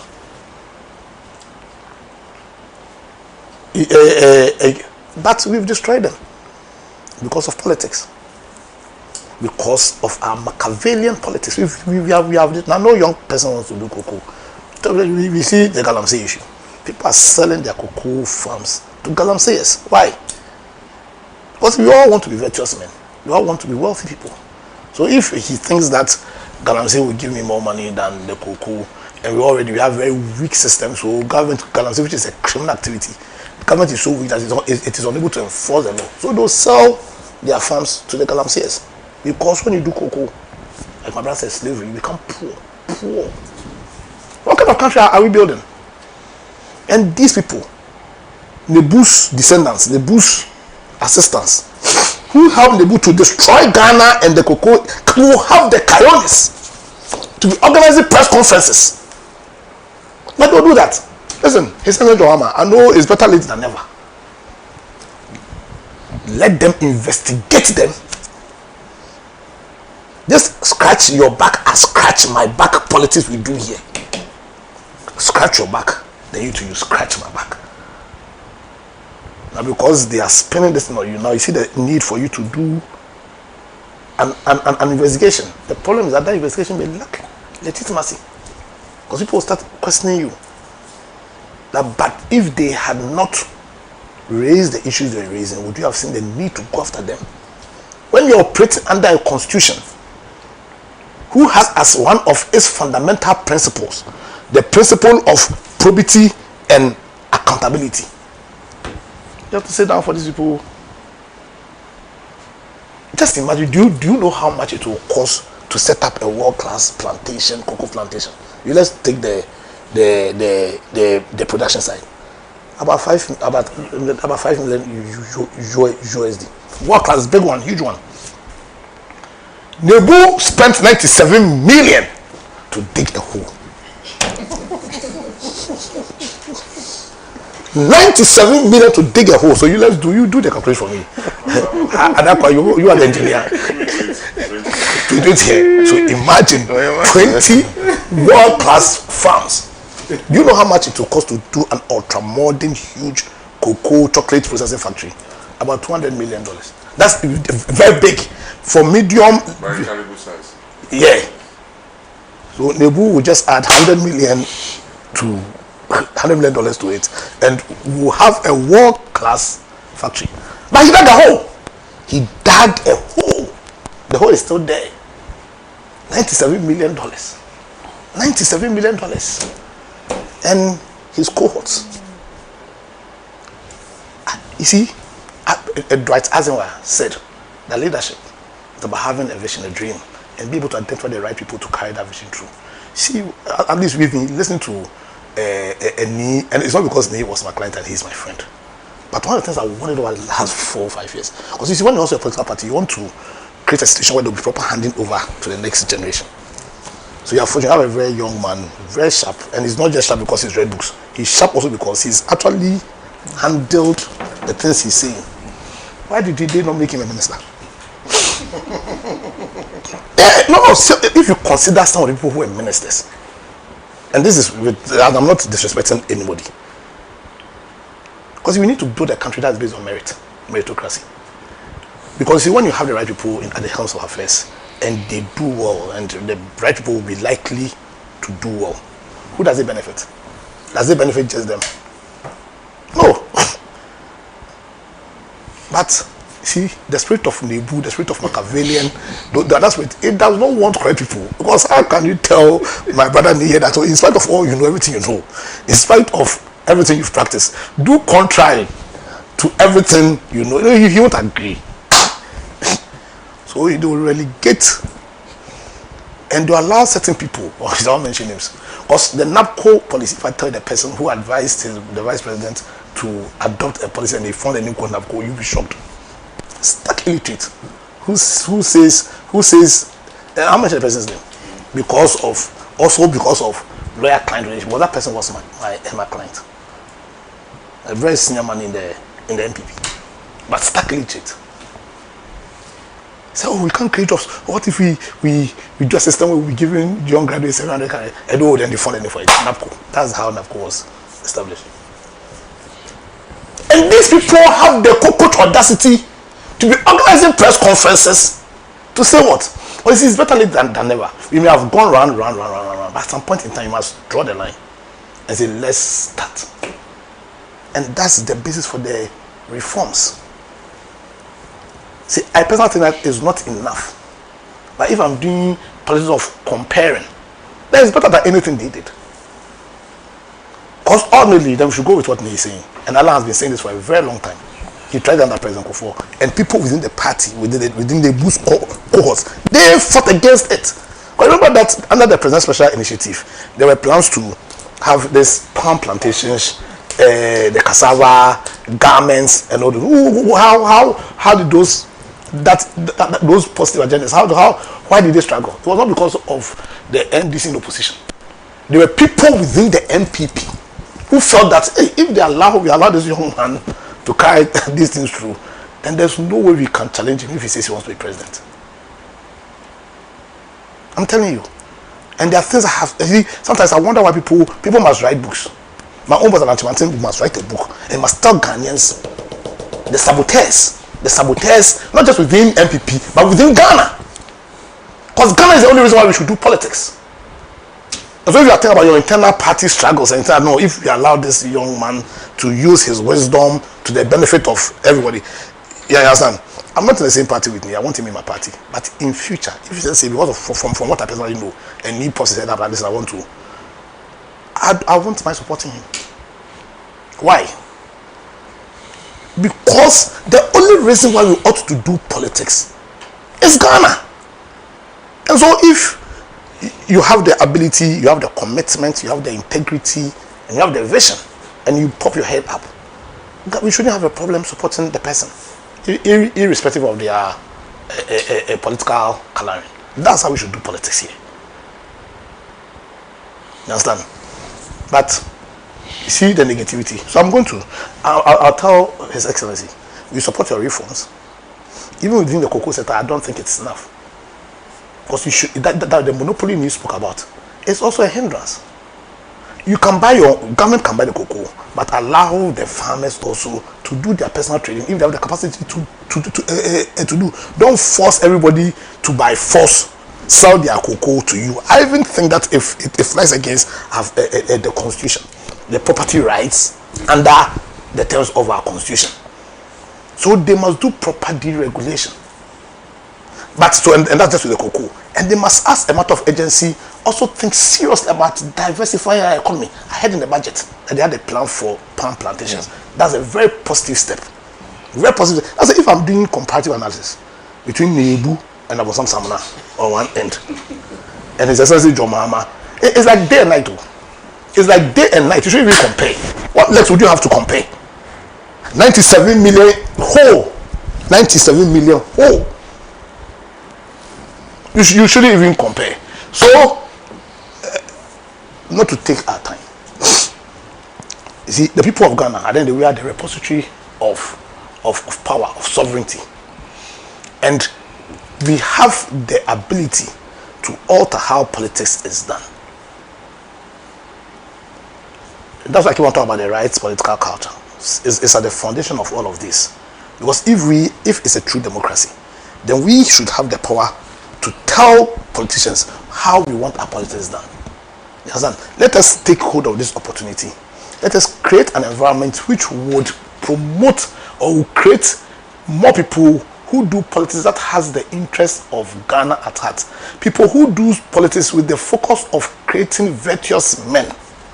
When we do that, it means that they will also create an environment where the Machiavellians of this world, the Nebus of this world, the Abonsam Samanas of this world, people who spend 97 million on holes, will find it practically impossible to survive in the political environment we have there. When we have done that, there also have people where, irrespective of where your party is, where government has come up with policies which are positive, you support and not just oppose. When we've done that, then we'll be poised as a country, as a people, to take our rightful place as the black star of Africa.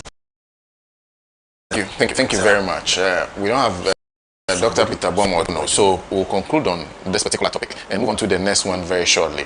But before we do that, a few things first. Just one or two comments from those of you joining us and listening to us, also watching us. It says this government remains fully committed to finding lasting solutions to the long-standing challenges facing the cocoa sector.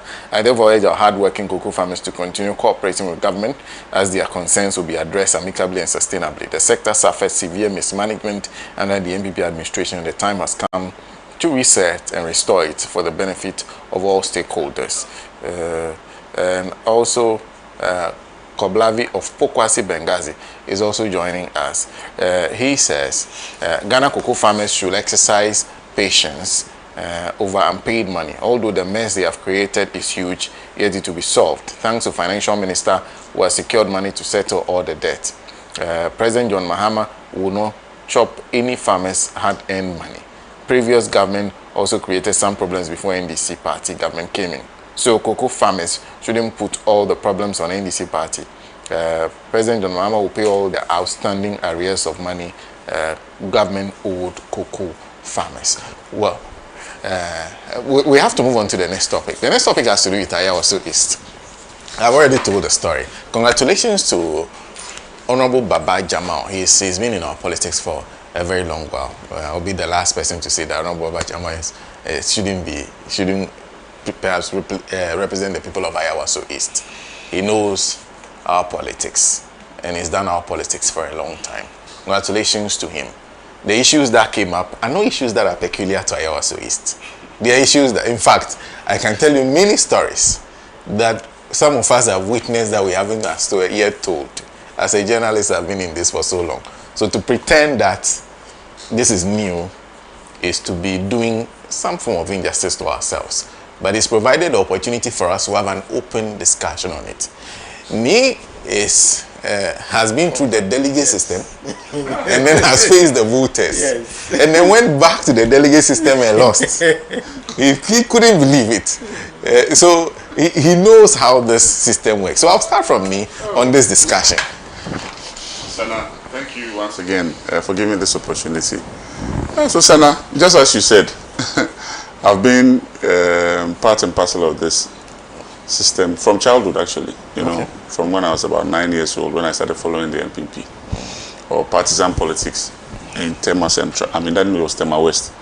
I followed Abraham Oseidu, then later Natoshi. Then when Tema Central was created, Kofi Brako, then myself. So I've been part of this delegate system from infancy. And I've also seen how the NDC has conducted its delegate systems throughout the years. We share notes, we compare notes. But the truth is that our politics is a game of patronage. Patronage? Patronage, yes. It's a game of patronage. Our people have not understood democracy or this modern form of political governance. In fact, we have not taught them. I mean, if you look at the budget of the NCC, it's nothing. It's 2 million cedis a year or something like that.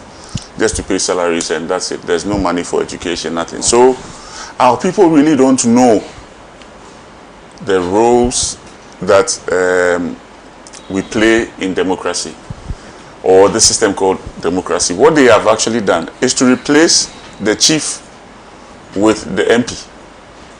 So what they expect the chief to do is what they expect an MP to do. So me, a young man, I become an MP.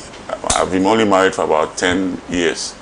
Then somebody's 30-year-old marriage, he brings it to me to solve the problem because he thinks you are the one we have voted for. When are you penning, as they say? And in their mind, the penning is not just a leader.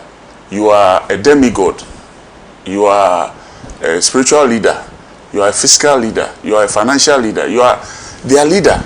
So they cannot come to you and then you tell them that, oh, I don't have it. They don't understand. It is a big, big problem. So when I say patronage, that is what I mean.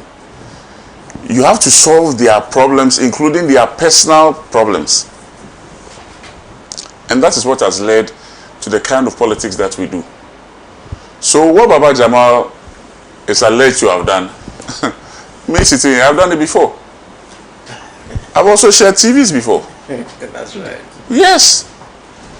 Many of us, all of us, everybody who is in parliament today has either shared TV or Buddha or mattress or whatever.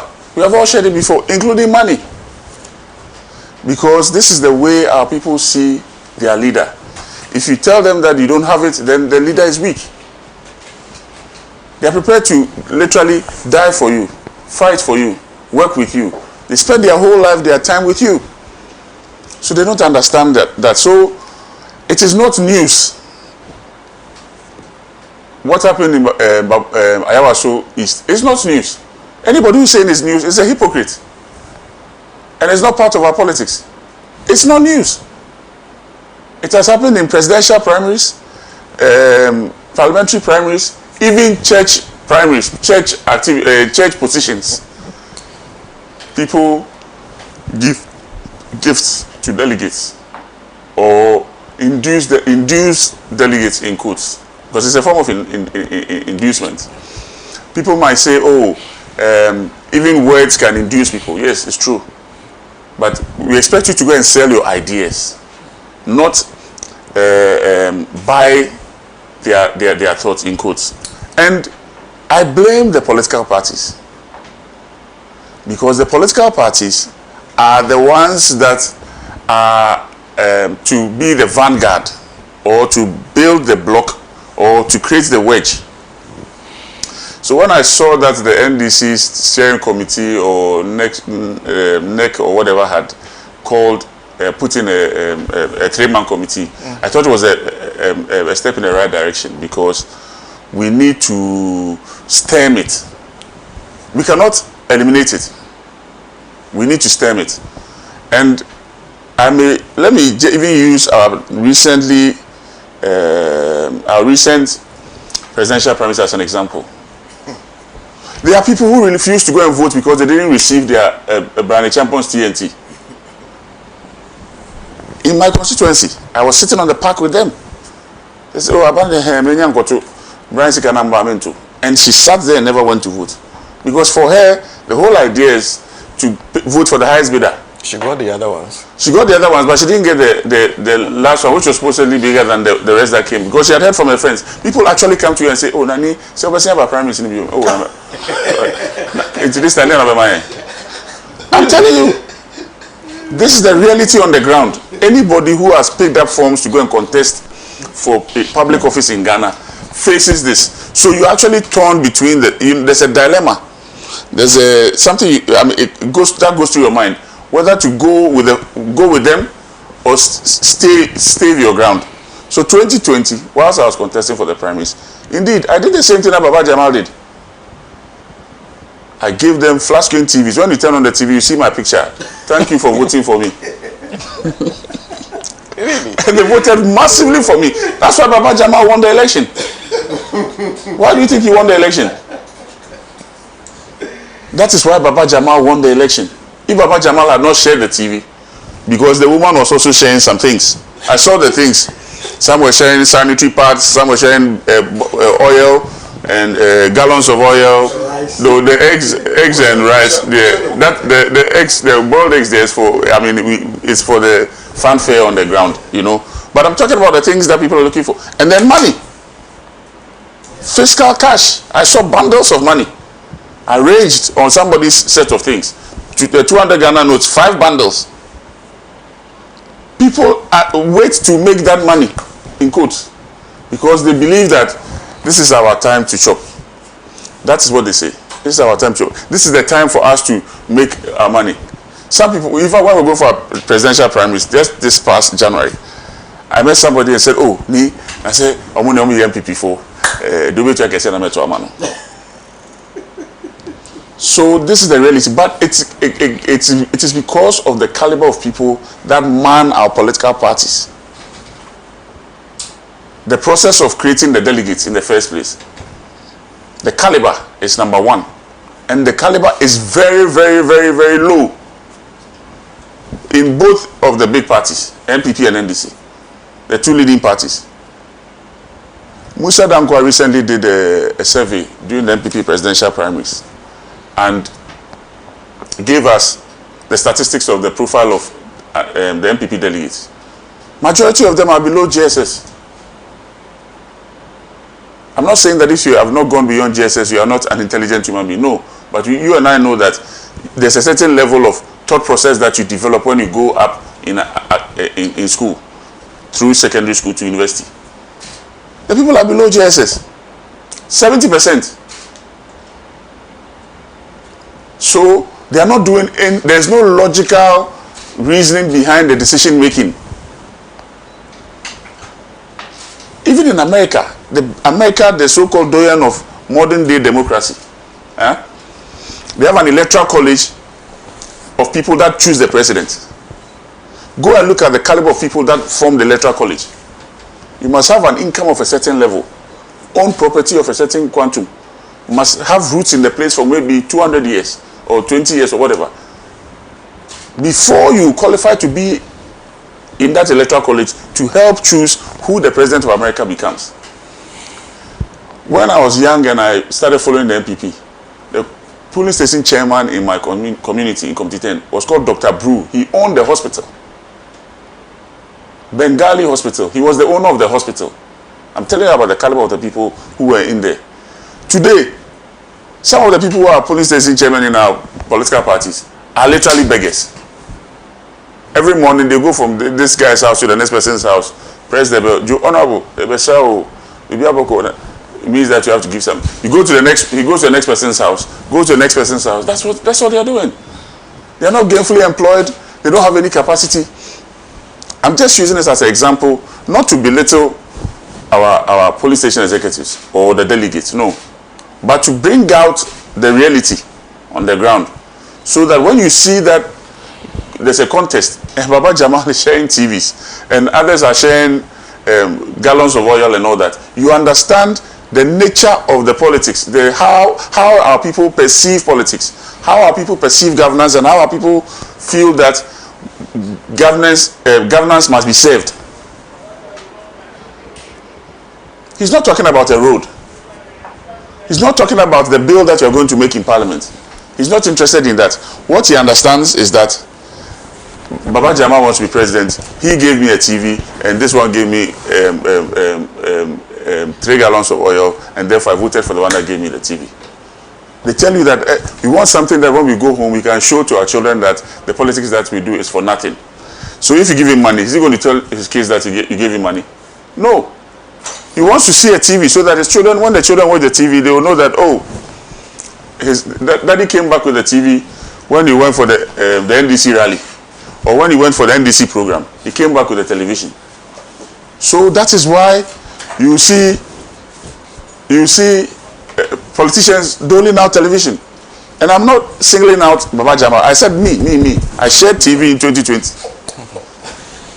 I shared TVs in 2020. So it is not news. What we should be looking at is the way forward. We should be learning from best practices from other jurisdictions. And I always use Singapore as an example. I met with the trade minister of Singapore whilst I was in Parliament. And you know, their political party is a sister party of the MPP. What they call their People's Action Party. They are also center-right like us. So we were comparing notes, and we wanted to find out how they choose their parliamentarians. He says the first thing they do is when the party identifies you, you come and write an aptitude test. And so that guy, he was in Goldman Sachs in the US when he was identified. And they said, we want you to come and join our party. They brought him home. And he came to write an aptitude test.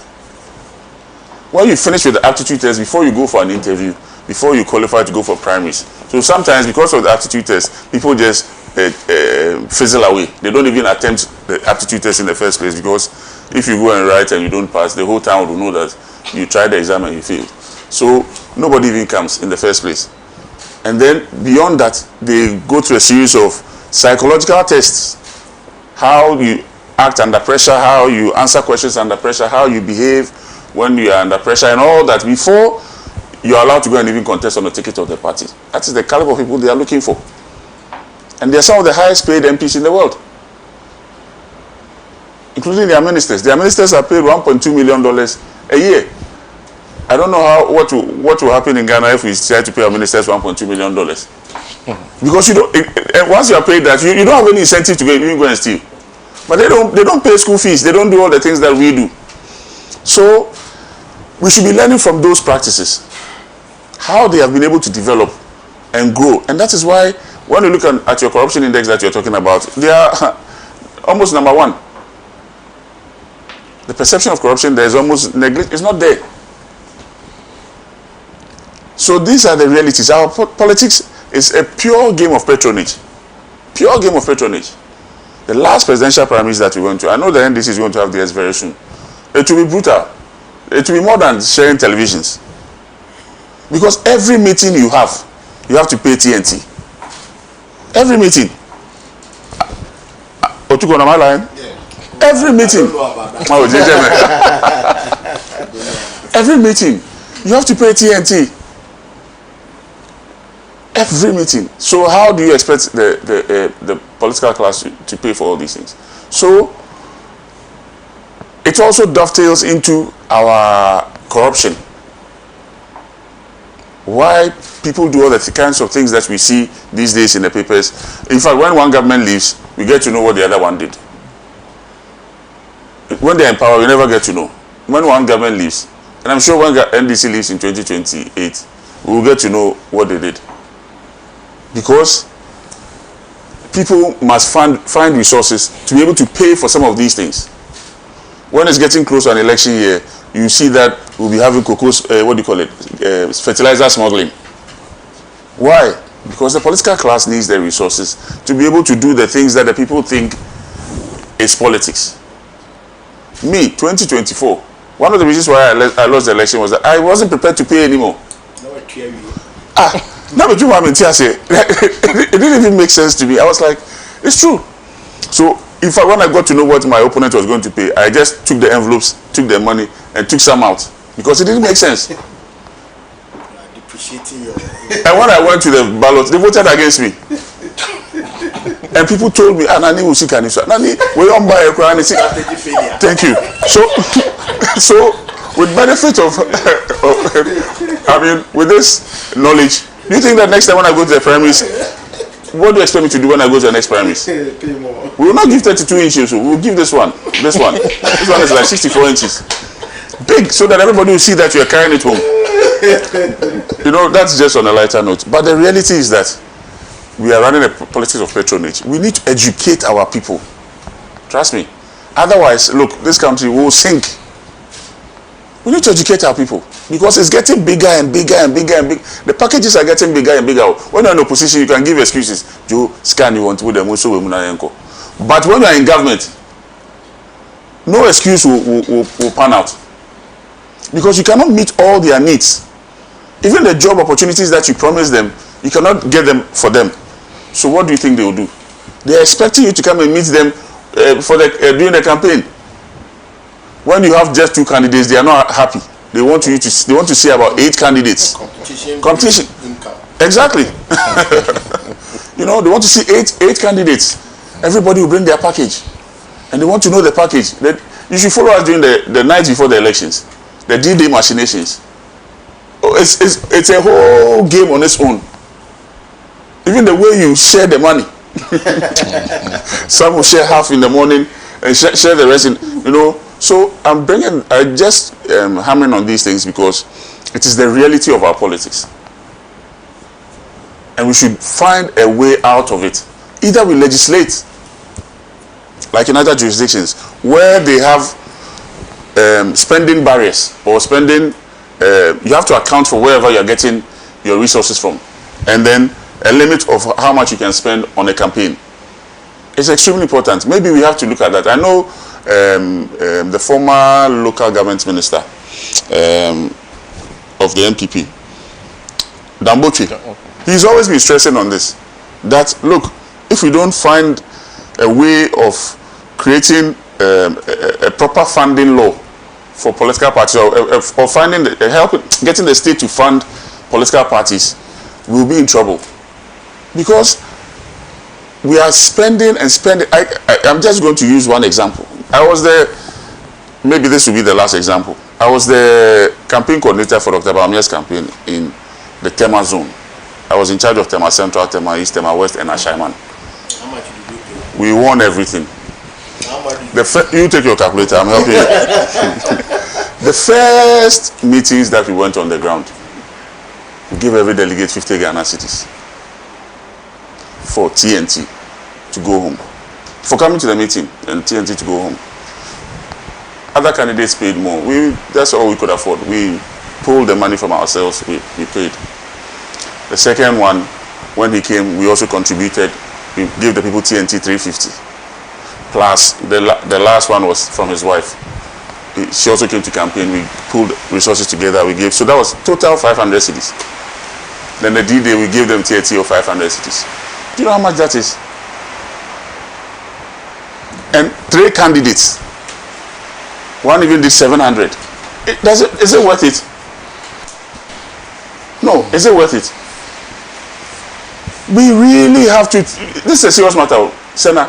It's a really serious matter. I'm saying this on national TV so that you can understand it from that perspective. It's really expensive. And do you think that the business people that have contributed to all this campaign and blah blah blah? I'm not talking. I've not even added logistics, vehicles, fuel, posters, IT people, journalists. I've not added all that. I'm just talking about TNT for delegates to come in and go home. Why? We didn't say. Oh, but don't we give you your TNT to come and cover matters? We do give TNT. So all I'm just saying is that it is an expensive business. We have to really think outside the box how, as a people, we organize our politics. It is extremely important. Otherwise, trust me, this thing will sink the democracy that we have built. Okay. It will sink the democracy we have built. Thank you very much. Thank you. And welcome to Dr. Peter Buama Otokuno, who is presidential director. Director, Presidential Initiative in Agriculture and Agribusiness. Now I got it right. Anyway, nice to see you this morning. Nice to see you, Senator. And good morning to you. Good morning. Sorry for coming in a bit late. He's also it's an occupational hazard. He's also a former Deputy General Secretary of the National Democratic Congress. He's seen the delegates. He's faced them, not once, twice. He also once attempted to be Member of Parliament for where I live, where I work. That's Ablekuma Central. So he knows the delegates. So, but we'll come to you because you also want, because of your peculiar position nowadays, maybe some quick comments on the matter of cocoa, the reforms and everything. Then we can move on to the second. Okay. Yeah. So first of all, let me thank you for bringing us together to discuss these issues. How I wish I don't do a quick bite on cocoa, because cocoa is big. Cocoa is the lifeline of our country and the lifeline of millions of our people and several households. And so it's very important when we discuss it, particularly as today is Valentine's Day and it's called Chocolate Day. And so you talk about chocolate, you talk about cocoa, and we have had to discuss this matter at this crucial time.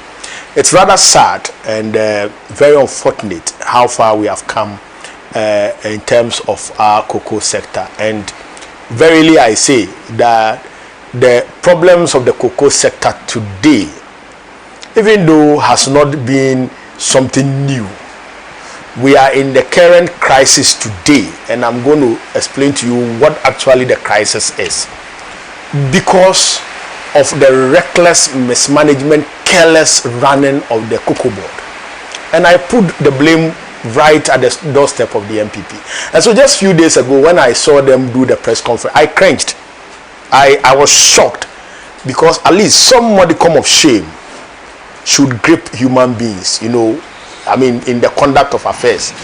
And I didn't expect them to hold a press conference at all, because it was a total bad case for them. First of all, this is a government that took a cocoa board that was making profits of about 1.8 million Ghana cedi to a point where cocoa board made long streak of losses over 8 years.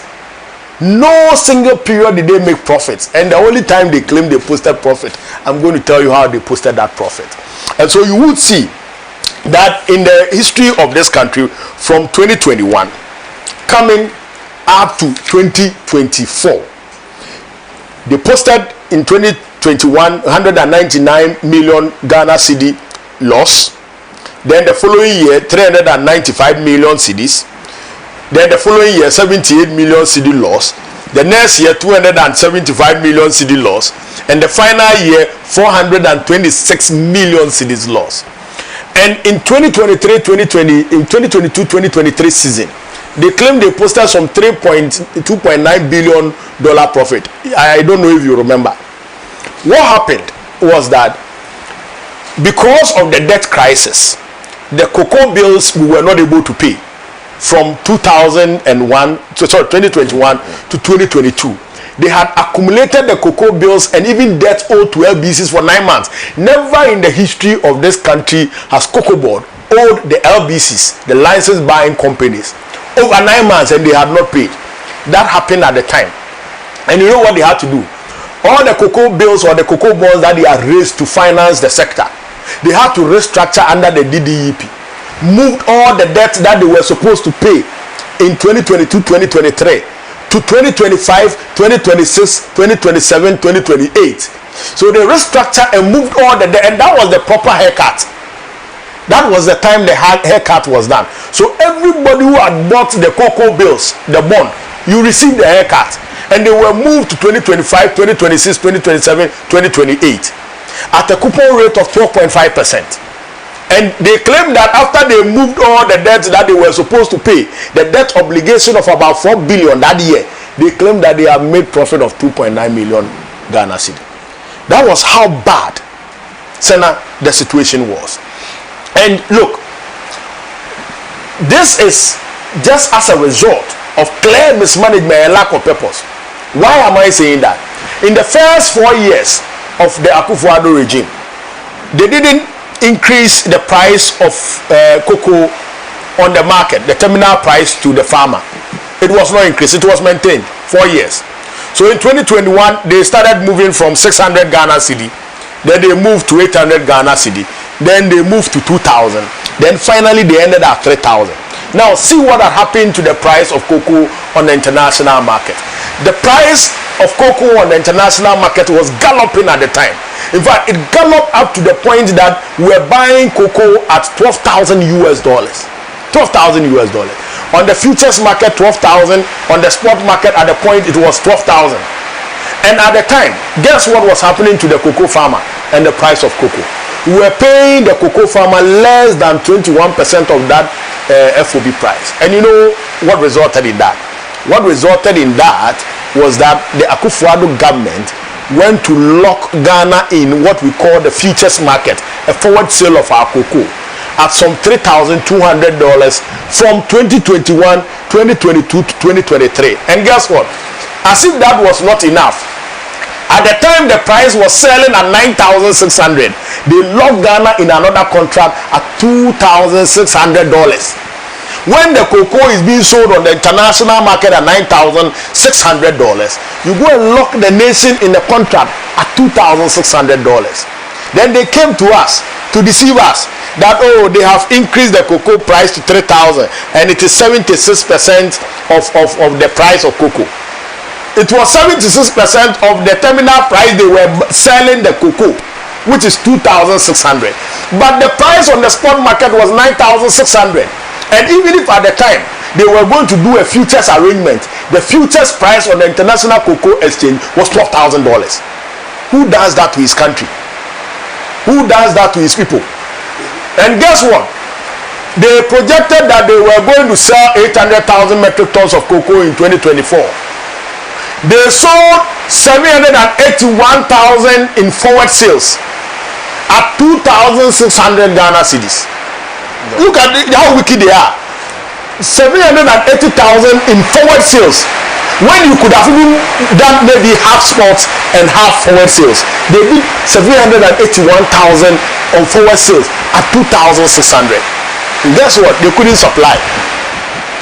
So they left a rollover of about 333,000.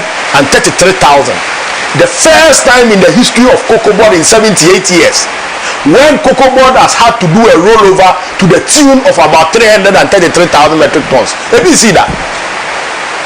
And government, the NDC government, would have to take this burden in 2025 and make sure that the cocoa they sold at $2,600, we are going to buy the cocoa at $7,200 and go and supply. How can you survive? So you signed the forward sales, collected the money, chopped the money on frivolous things, used the money on useless things. Then we would come in and have to go and use hard-earned cash, $72,000, to go and buy the cocoa and come and supply that 330,000. President Mahama said, look, we have inherited it. So let's find a way, a strategic way of dealing with this. And so, Senator, guess what we did?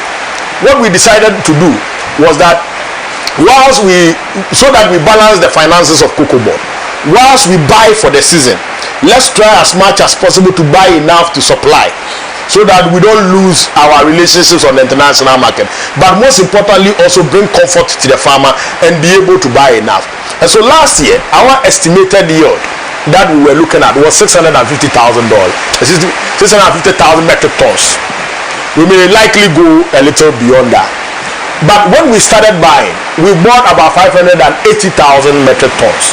And out of the 580,000 metric tons that we bought, we supplied almost about 250,000 to 260,000 metric tons to clear off the rollover. Then we had to supply the market also. But the challenge then we had was that at the point when we were buying the cocoa, it was 7,200. Now immediately the price started dropping. And so between August last year, October, then subsequent November, December, we saw that the price was dropping very quickly. But within 1 month, it dropped from 7,200 to 5,800. Now the current cocoa spot price is 3,700. And the cocoa that we have bought, the 580, we have bought it at 7,200. We have used some to offset the 2,600 forward sales they did. And the rest we are holding.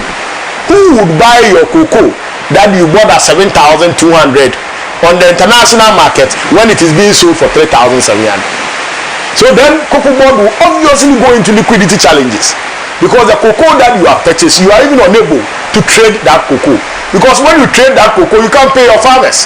And you know the cocoa regime in Ghana, the LDCs are allowed to go for financing to buy the cocoa. Then cocoa board pays them. Some of them pay from the financing they have secured. Some too, they go and credit from the cocoa farmers. Then when cocoa board pays them, they go back and pay the farmers. Cocoa Board is having this crisis. How can Cocoa Board get the financing and the liquidity to be able to pay these LBCs? We are unable to do that. And so government says that, okay, because of the fact that the price is coming down, we don't know where it's going to end. But government must take immediate decision. One, to save the farmer, and two, also to save the sector.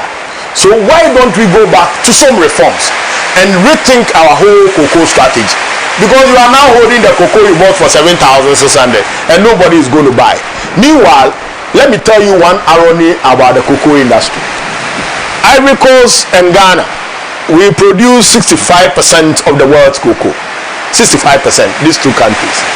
The global value of the cocoa market is $142 billion US. And are you aware that Ghana and Ivory Coast, that produces the 65%, earns less than 2% of the global value? Why? Because we do not add value, we only sell the beans.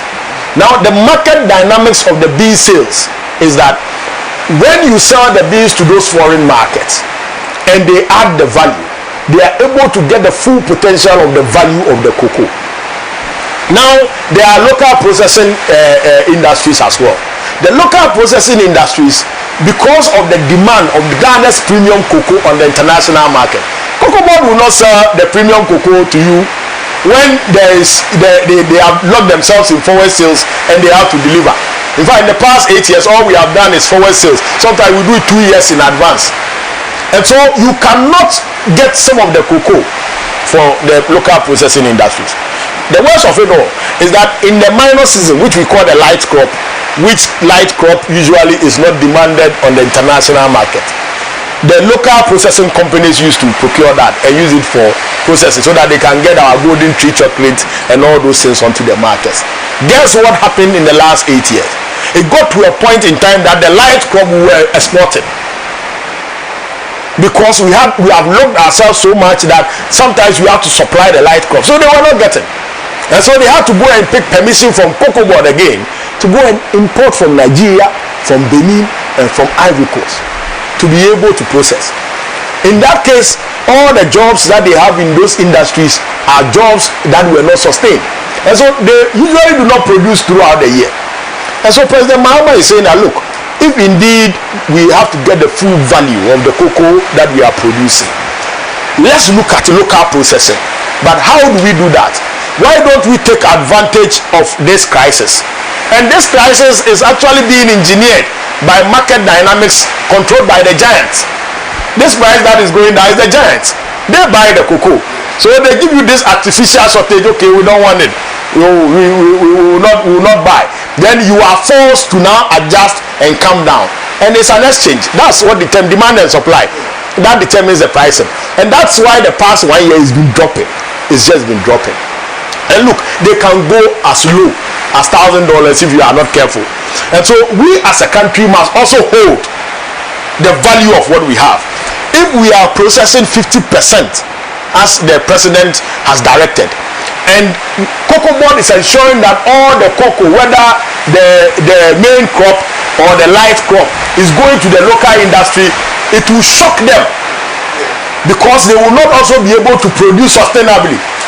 And even the announcement alone that we did just last 3 days, you will see how it will affect the market.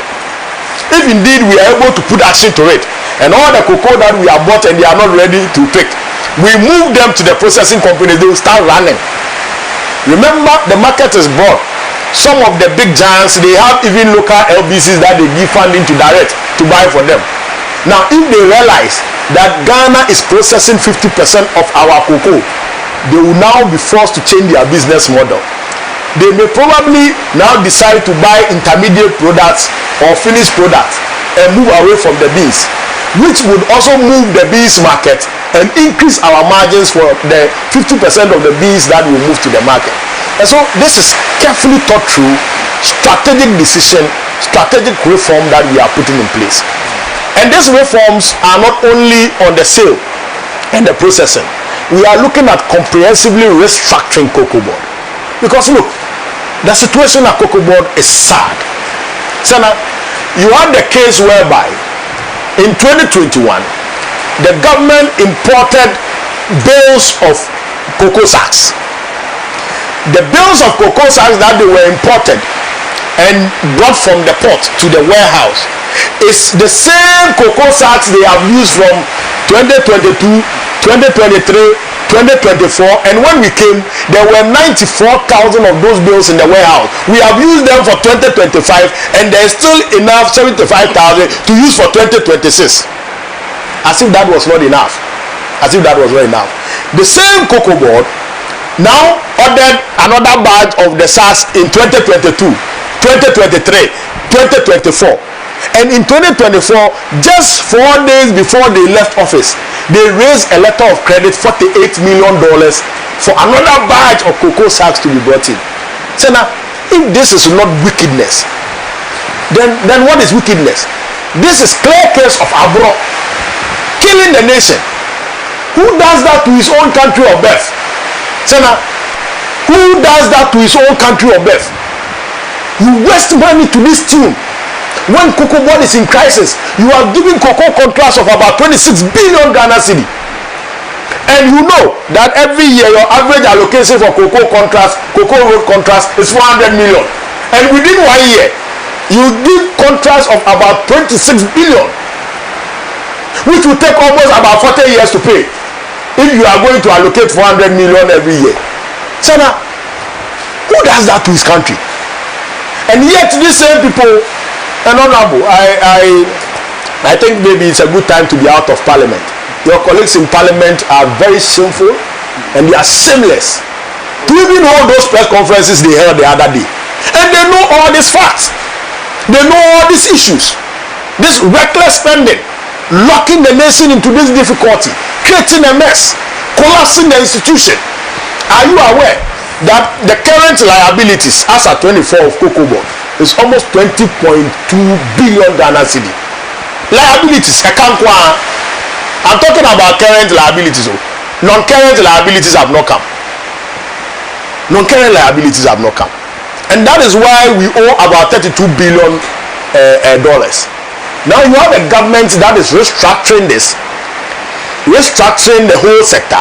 This business of cocoa roast and all those contracts that you have given, President has directed that because it's on the books of cocoa board, it makes them uncompetitive. If you look at the balance sheet of cocoa board, you would weep. You will put your hands on your head. Your total equity in 2024 was in deficit of about 3.8 billion cedis. Never in the history of this country has that happened. 3.8 billion your deficit in terms of equity.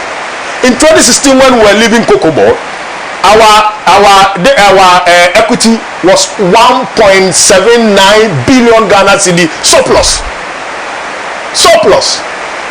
Then we come and take the sector, collapse it to this level, and you say we should clap for you. You have done well. Why is government reducing? Never have we reduced the price. When have we had any government deteriorate the cocoa sector like Akufo-Addo has done? So now you are aware that this same cocoa board, this criminally minded authorities of cocoa board and the MPP Bawumia Akufo-Addo government, yes, Bawumia Akufo-Addo government, and Bawumia was the head of the economic management team, and cocoa board is significant economic crop, and no discussion of the economic management team is ever made without cocoa board, and Bawumia supervised this cocoa board rot. You know, our total plantation of cocoa in this country over the years, because of the swollen shoe disease. On this point on the cocoa matter, so the cocoa is too broad. I think that you may have to ask your producers to give us more time to discuss cocoa because it's very broad. No, we are finished with the discussion. You see, the reason why Ivory Coast has overtaken Ghana and they are producing 2 million metric tons, and we struggle to even reach the 1 million metric tons as we were doing in the past, is simply because we have failed to manage the cocoa swollen shoe disease. So most of the existing cocoa, we lose them. So we brought in a program called the Cocoa Rehabilitation Project. In fact, before we left office, we had raised 20 million cocoa seedlings under the cocoa rehabilitation, and we had rehabilitated about 20% of the total cocoa before we left office. Now, in the last 8 years, about 40% of the total cocoa plantation has required rehabilitation. Guess what happened? Bawumia Akufo-Addo led Cocoa Board went to the international market, went to pick $350 million, estimated to deal with the 40% of the cocoa plantation under rehabilitation.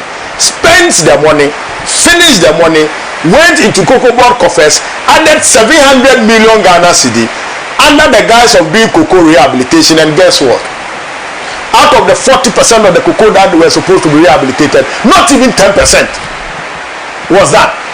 You remember 2 years ago, 3 years ago, and many of my articles on cocoa, I was raising the issue about cocoa rehabilitation not being done, and the cocoa farmers, they cut their cocoa and they are suffering, because when you cut their cocoa, you are supposed to give them some margins, some allowance. So it's an alternative livelihood allowance, so that you grow the cocoa for them.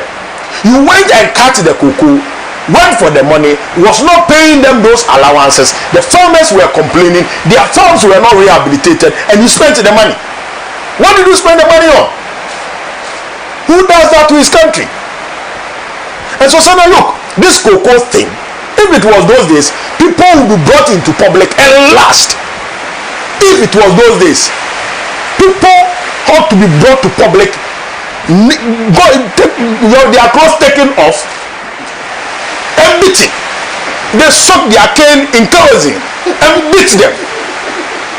And yet you have Kojo upon Nkrumah and his likes hold press conferences and accuse government of reducing the price of cocoa. Now finally to the price of cocoa. You see, the price of cocoa on the local market, as bought from the farmers, is a factor and function of the FOB price. You cannot buy your cocoa at a certain price beyond what is being sold on the market. And so there are price calculations that are done. There are two things involved. There is the FOB price, then there is the terminal price. The terminal price is the price at which Cocoa Board is able to sell the cocoa and be able to take care of the freight and all those things. The FOB is the price of moving the cocoa to the port when all the other calculations have not been done. If you look at the history, and as I said earlier, the MPP government has never paid beyond 25% of the FOB price. They have tried in 2021, 2022 to pay a little beyond the terminal price, but never have they paid beyond 20% of the FOB price. Now, the NDC government is saying that, look, we cannot shorten the Ghanaian farmer in this way and still expect them to be productive. The two responsibilities of Cocoa Board is the agronomic responsibility of helping the cocoa farmer to be productive on the farm with the right tools, the right inputs, the right guidance, and also the economic responsibility. So, in the past 8 years, you have withdrawn the free fertilizer you give to the cocoa farmer. You have withdrawn the free spraying exercise you give to the cocoa farmer. You have withdrawn all the extension services that you give to the cocoa farmer. And worst of it all, you are paying them less of what you are earning on the international market. And so President Mahama, when we came, based on the promises we made to the people, said that, look, we can't pay below 70% of the FOB price to the cocoa farmer. And that was why we were saying in opposition that, look, if we were in government at the time, we could pay cocoa one bag as far as 6,000 to 6,500. Because when you do the calculation, we could pay.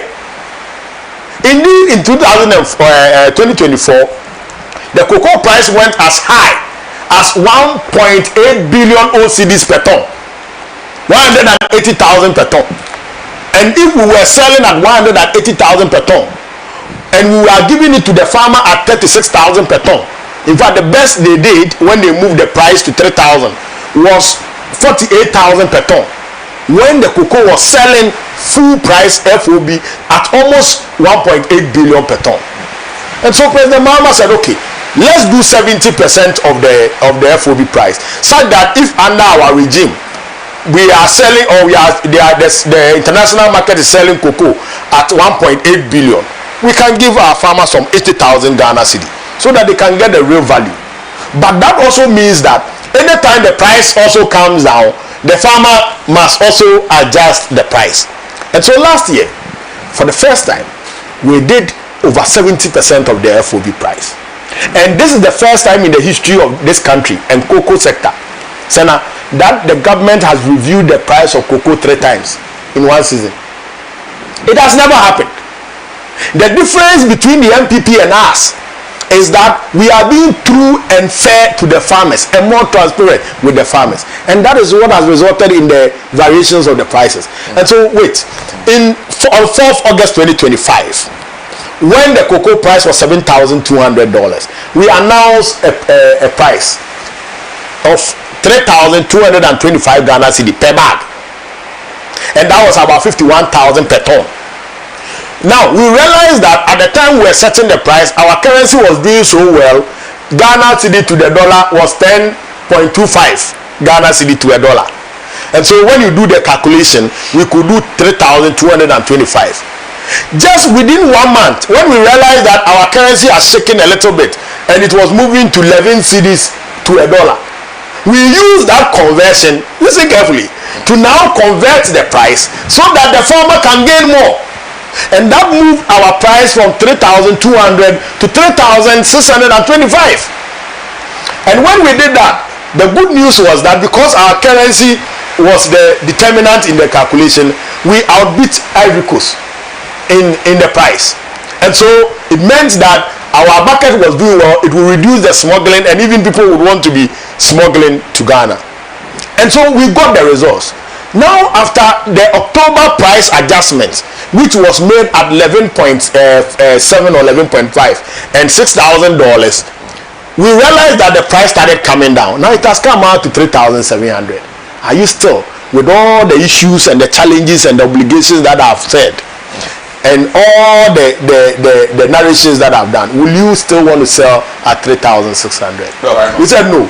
We said no. So let's bring it down to 2,500. Even the 2,500, let me make this statement emphatically clear, is the only time in the history of the Republic of Ghana and the history of Tetequashi cocoa that any government has paid 90% of the FOB price to the farmer. Never has it been done in this country before. You understand? Okay. Never has it been done before. And so if you consider the fact that the whole value chain of the cocoa production requires input cost from the farmer, which input cost right now government is giving to them for free. The fertilizer they are not going to buy, the spraying they are not going to buy. So it means that the cost of production has been significantly cut down. So when you do such reductions and give them 90% of the FOB value, you have increased their profitability. Even though in nominal terms, the value of the money they are going to get is lower, they are more profitable than when you were selling even at 3,600 and you were not giving them the inputs. And so President Mahama and the team managing our economy and this sector are a team of strategic people who are fair in mind to be true to the Ghanaian farmer and to be true to the economy and reset the economy. We campaign on reset, and indeed every single decision that we have made is in line with the reset agenda to make sure Ghanaians benefit, not only the farmers. If the farmers cocoa do well, our children, even those of us who are not cocoa farmers, our children do well, the economy does well. So now you journalists, you even benefit. It is because of the forest gains and the fiscal management. That is why Honorable, when he was coming, he bought fuel at 10 cedi per liter, when we were buying it at almost 20 cedi per liter some few years ago. And so if cocoa sector does well and it helps contributes to the strengthening of our currency, all of us will benefit. You were buying rice 25 kilo at 700 Ghana. Today you buy it 350. You know good give you. I'm waiting for my cocoa. So it benefits everybody.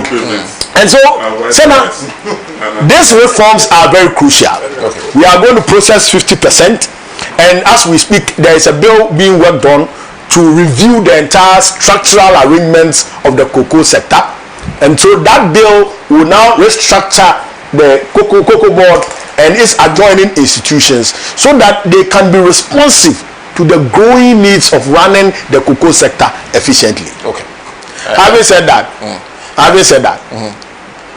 no, because you have taken. Go to the other issue. Okay, but I'll be brief, very, very brief, because you've taken. You don't want me to talk about the vote buy. Yes, but so what I'll do is I'll give you 5 minutes. Okay. On that. Okay. So quickly, just 5 minutes. You see, so far as we have decided to adopt democracy as the means of governance in this country, it will be exceedingly difficult to eliminate vote buying. At the heart of democracy is vote buying. Even the other forms of governance, which mainly are authoritarian and dictatorship, sometimes you do vote buying because you have to build consensus at a certain point in time to build the forces behind you. So vote buying cannot be eliminated in any democratic system. In fact, go and study the American system very well and the British system. There is vote buying every time. Again, political organization is very expensive. And you wouldn't want the ordinary voter to bear the cost of the political organization. So when they belong to the party and even pay dues, so when you go to them, you must give them transportation. And so that is the reality that we are confronted with. But you see, it becomes dangerous when political players in this particular period, because it has to do with the NDC, and it has to do with Baba Jama, will start exhibiting stratospheric levels of hypocrisy and trying to play angels that they have never done it before. They never did it. There was a point in time in this country where people said Uber cars at primaries. You remember? Under the MPP. You said Uber car. Work and pay program. Yeah, it's good that you are being very honest. I'm happy. I mean, these are wonderful politicians who are very honest. They sell Uber cars. They sell television sets. They sell hair dryers. They sell sewing machines. They do all kinds of sharing to incentivize voters. You see, the worst is that you have never in this country had any leader who would have the moral authority and the moral grounding to even speak or act against such actions. For the first time, I take so much pride that I belong to the NDC and I belong to the government of President Mahama.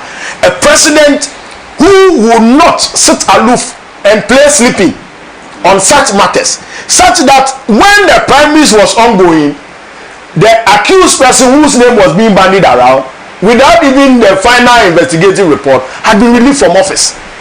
That's what we call a president. A president who is sensitive to the plight of the people. A president who is ready to hold the moral standing of his people. And he quickly relieved him of his office. And look, it didn't end there. While the primaries was still in session, the NDC issued a statement and formed a committee to investigate. Adapa, the primaries was still in session. And the committee was set to investigate. Remember that it's a by-election, and by-election is governed by some constitutional rigidities. Immediately the death of the person is announced, 30 days you have to do the election.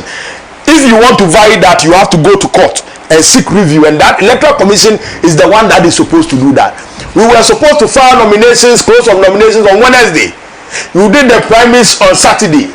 You set the committee on Saturday. The committee has Sunday and Monday to sit. They present report on Tuesday. Filing is on Wednesday. Do you expect the NDC, beyond all these legal rigidities and legislative constraints and political constraints, to say that, okay, we are cancelling the nullifying the primaries? No. I am deeply worried about people who claim that the NDC should have nullified the result. They are not being honest. They are not being truthful. And they are being hypocritical. And the reason is very simple. If we had nullified the results on Tuesday, barring the fact that we agree that everything has been done wrong, do you think that we'll have candidates to file on Wednesday? At what time are we going to open nominations? And remember, this is a democratic party, and we can't just handpick anybody to be our candidate. You would have court issues. You would have injunction. You understand? So you have to open nominations. When are you opening the nomination, receiving nominations, balloting, printing ballot papers, and running primaries. Before, after the primaries, that candidate will now go around and pick signatures to meet the requirements of the electoral commission. You must get signatures from branches, from polling stations, from various electoral areas and all that. How are you going to do that?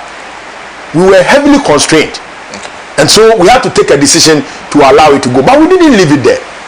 The committee, the 3-member committee, was expanded to a 7-member committee so that we can review the entire election process in the party and see how we can make recommendations to limit, to reduce, to mitigate vote buying. You can't eliminate it. We tried that in 2015. The parliamentary primaries you spoke about that I contested, it was universal adult suffrage. Every member was voting. Over 2.5 million people voted.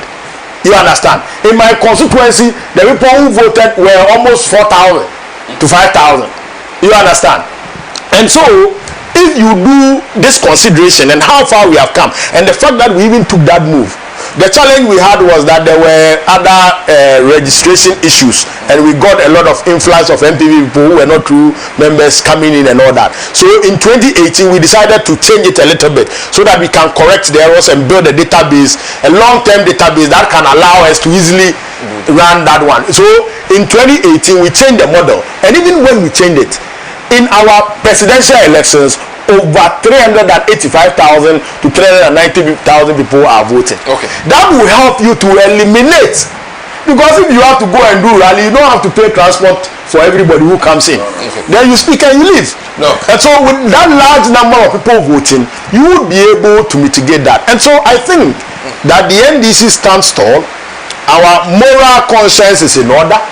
We are very bold, and we have taken the right decisions, and we are going to go by it, and as much as possible we are going to work towards discouraging people to give Uber cars, to give fridges, to give televisions when it comes to primaries. So that am I pointing him more? It's just hand gestures. It's just hand gestures. It's just hand gestures. So that we are able to eliminate those things. Thank you.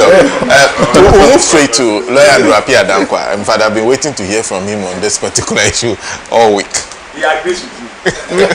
Not entirely. I disagree very much with you about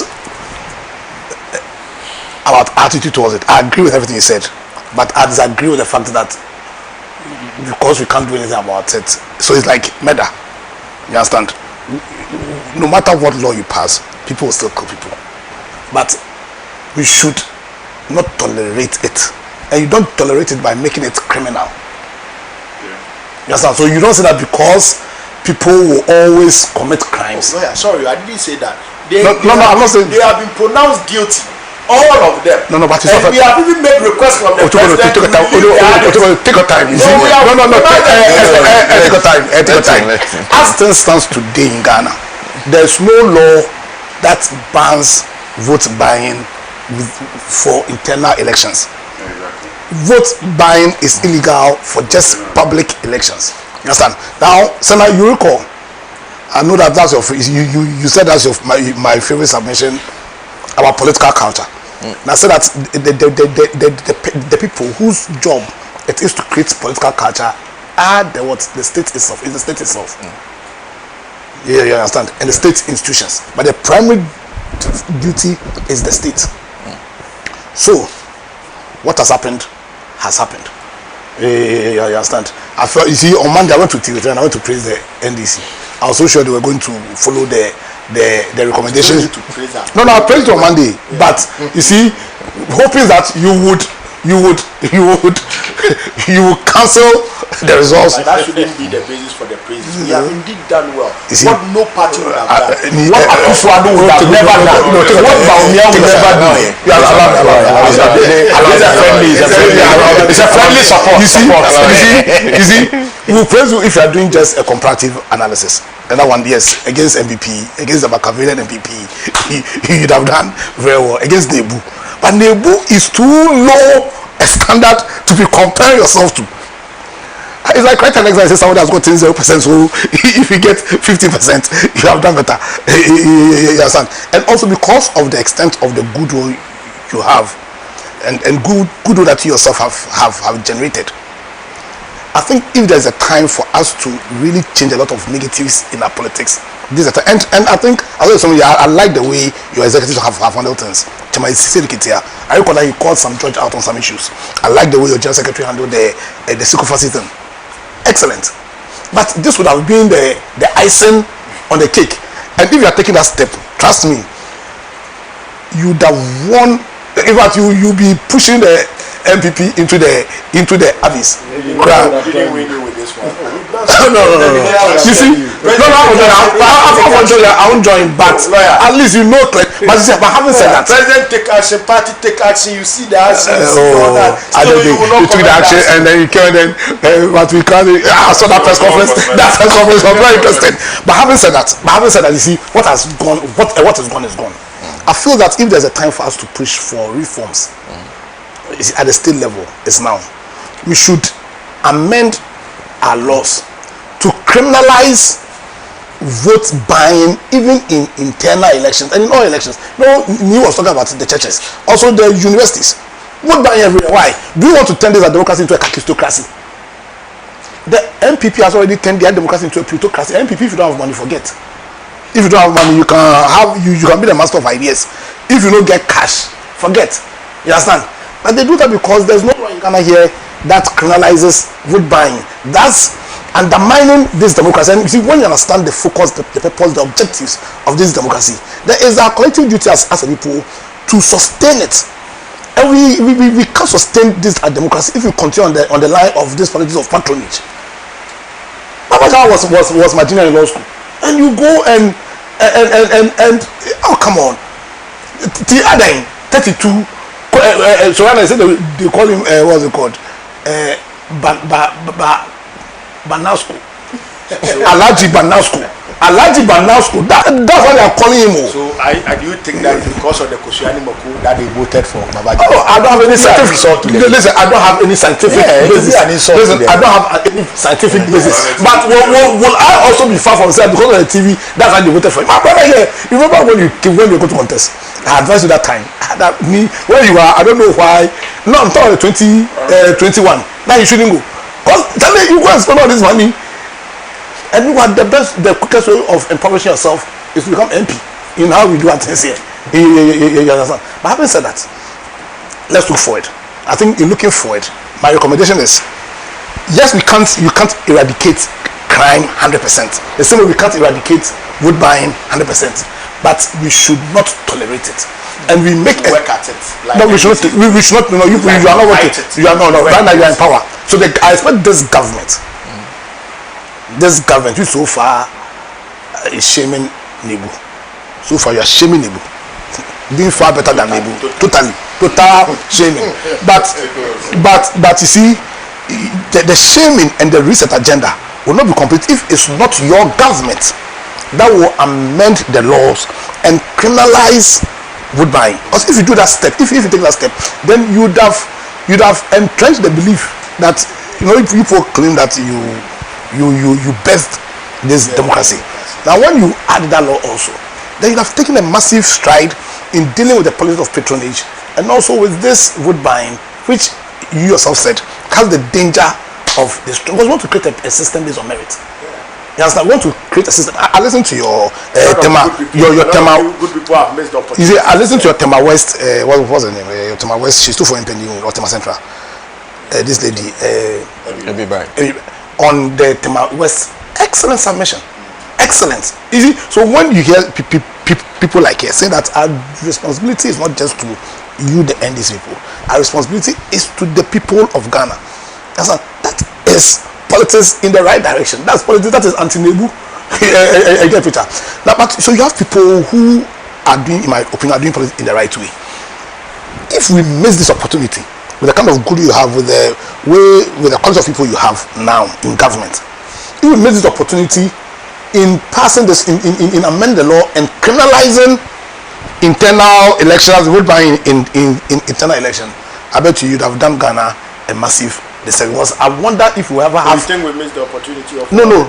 We didn't miss. No, you haven't missed. Okay. You haven't missed at all, because you still have a massive goodwill. You still have the massive support from the people of Ghana ride on that support to change some of these negative things in our democracy. But for us to say that we can't do anything about it, no, yes or no, even what's called that would sound like an approval. Exactly, because even because the next government will deal with it exactly. If I solve all the problems, because murder has death penalty also. Yes. The ultimate punishment. Okay, right now I say life. I don't remember life.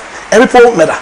So for only a fool say that we can eradicate wood buying, but let us make a clear statement by way of the law and saying that we won't tolerate it. And once we do that, I think we'll be taking a giant stride in creating the right political culture that will sustain our democracy. And you put yourself in, right now you are in a massive lead if you compare to our people, massive lead.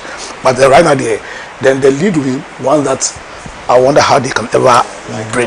Exactly. So thank you.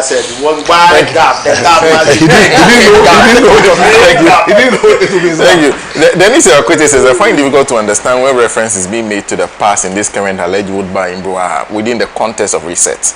Indeed, the presumption of the reset agenda is to the effect that we have been doing something wrong for a very long time, and hence the need to reset. It is unfortunate that though the NDC showed leadership initially, failed to sustain the momentum consequent on the findings of the 3-member committee. I'm sure you've heard Doc's explanation. We missed an opportunity to reset in that respect, and we can only hope that the expanded committee will be able to come out with a recommendation to put the incidents of vote buying to rest in the NDC. Shalom. That's Dennis Akwete.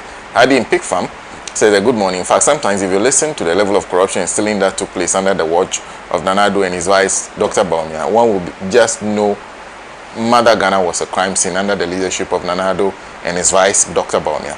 They just came to create loot and share. Trusting Dr. Bawumia is like deceiving yourself that a castrated he-goat can still make a female goat pregnant.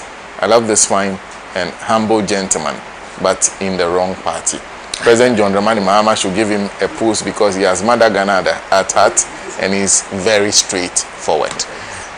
Please conclude for us, comrade. I'm sorry I have tightened. I actually did enjoy the intervention that have come.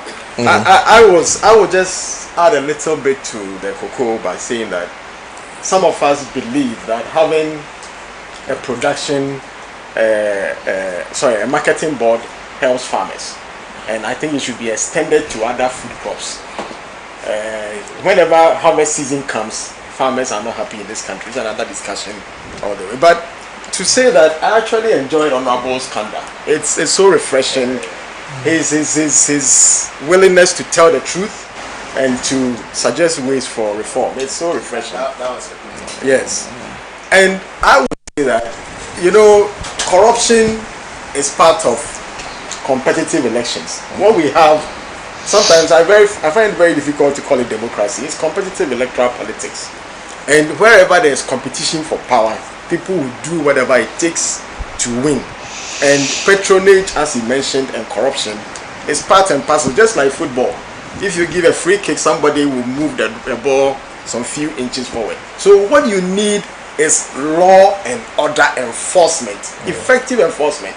Not enforcement that is in books, not enforcement against little people, but enforcement of very powerful people to send, like nullifying the MPP presidential candidates. If that's what it take, but and also if you take nullifying the primaries. At least there's 3 years to election, so we have time to reorganize. We need some huge names to bear the brunt, because even if we don't have specific laws against internal election, I'm sure the lawyers can come through the law and find something. They can find something if they want to prosecute people. And he mentioned it. Political culture is shaped by the elite. So, Honorable, when you mention, our people, it's not the people. When you set the culture that here we agree to buying and selling votes, they will buy into it. It is the elite culture. They can see the patronage. The patronage doesn't come from the down. It comes from how we share the positions, how we give contracts, how we do so many things that makes them see that, this whole thing is about personal benefits. And that is the culture we must smash and smash immediately. Otherwise, this experiment will become, as you say, a plutocratic experiment, and you, the ordinary people, you will only be spectators and bystanders as they trade the positions and the power and the influence, whilst your needs will not be met. I would say that when I say effective enforcement, my brother mentioned US. In fact, there is political corruption in US. In fact, I've been studying, and it's worse than ours. Yes, the Tammany Hall, the electoral system is like Ghana 1992. Exactly. But one thing that I like about their system is that sometimes they take steps to make one person example. Even Trump, when he came, he has to pardon some of his party members because they were jailed for campaign, campaign crimes, finance crimes. And this is where we need to also put in the laws to make sure that we limit the amount of money, the supply side. The demand is there, but the supply side that you can't spend. So we are proposing that if you want to run for office, you want to run office, you open an account and declare it to the Electoral Commission. So every financing for the election will be run through it, and you have a limit on how much you can spend. I think the time is not on our side, so I'll end here. But this is something that we need to revisit. Yes, and a lot more detail. Well, a couple of comments from those of you who have joined us via our WhatsApp and text message platform. I'm reading from WhatsApp now. This one says, good submission by Ninoy. Even though I'm NDC, Ninoy made a very good submission. Very frank. Very, very frank.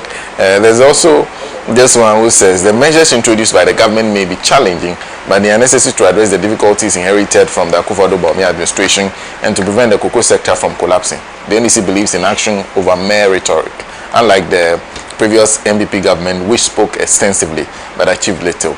The NDC remains committed to honesty, accountability, and delivering results. In the near future, cocoa farmers will experience meaningful improvements. And that's from Kotoka Courage, who sent that from Anglaga. Lashibi, there's this, please. Okay, says, please, you are so much focused on those who give the bribe. Meanwhile, those receiving have to be blamed. Is it Nantiaha from Wa? I hope I got your name right. Says the blame has to go on both sides.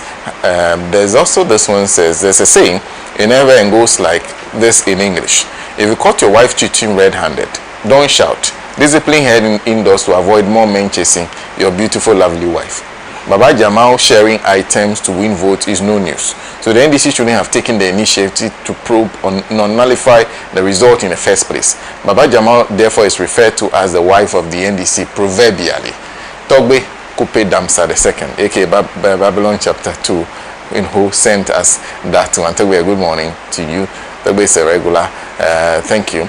This one says, why is it that anytime MPP is in power, they do evil things like that and turn around to make noise as if they are angels?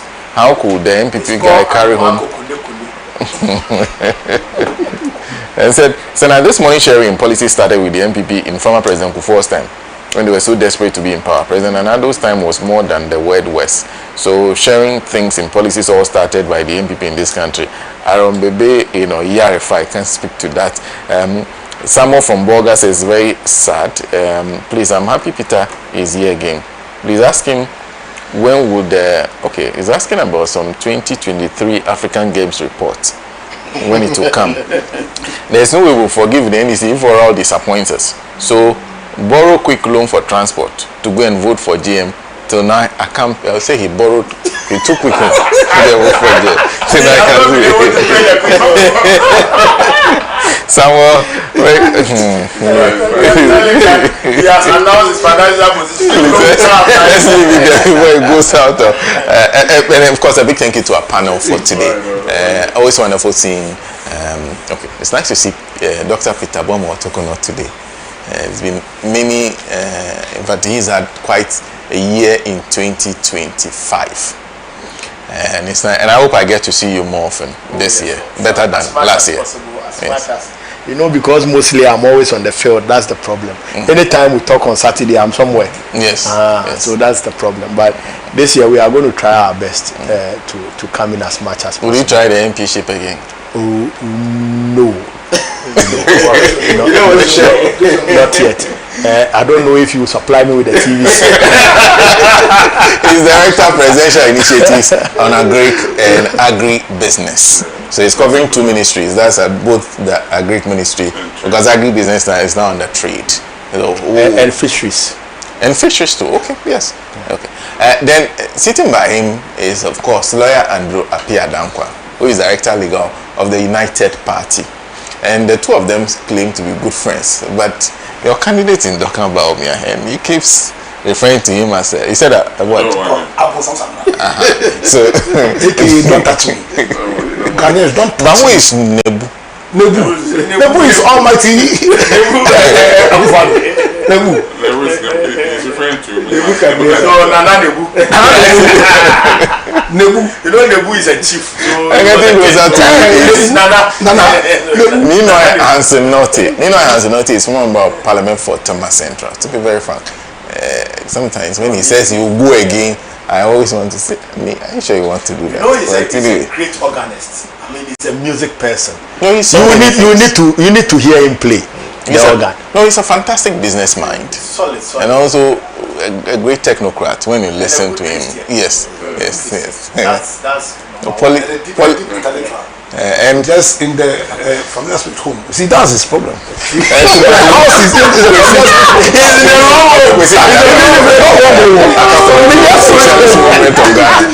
for today. Happy Valentine's Day to you. And get yourself a Ghanaian chocolate today. Buy Ghanaian chocolate. Get yourself a Ghanaian chocolate today, made in Ghana, to celebrate and to mark the day. Well, a big thank you to the technical team here. Of course, production team led by Tijani Badamasi, and of course Latifa Adams, and of course a big thank you to TT, who was responsible for sound. And I see Mr. Segbefia coming, means that he knows we are about to conclude. I am SENA NOMBO. I'll see you same time next week. To lead his people into the land of freedom.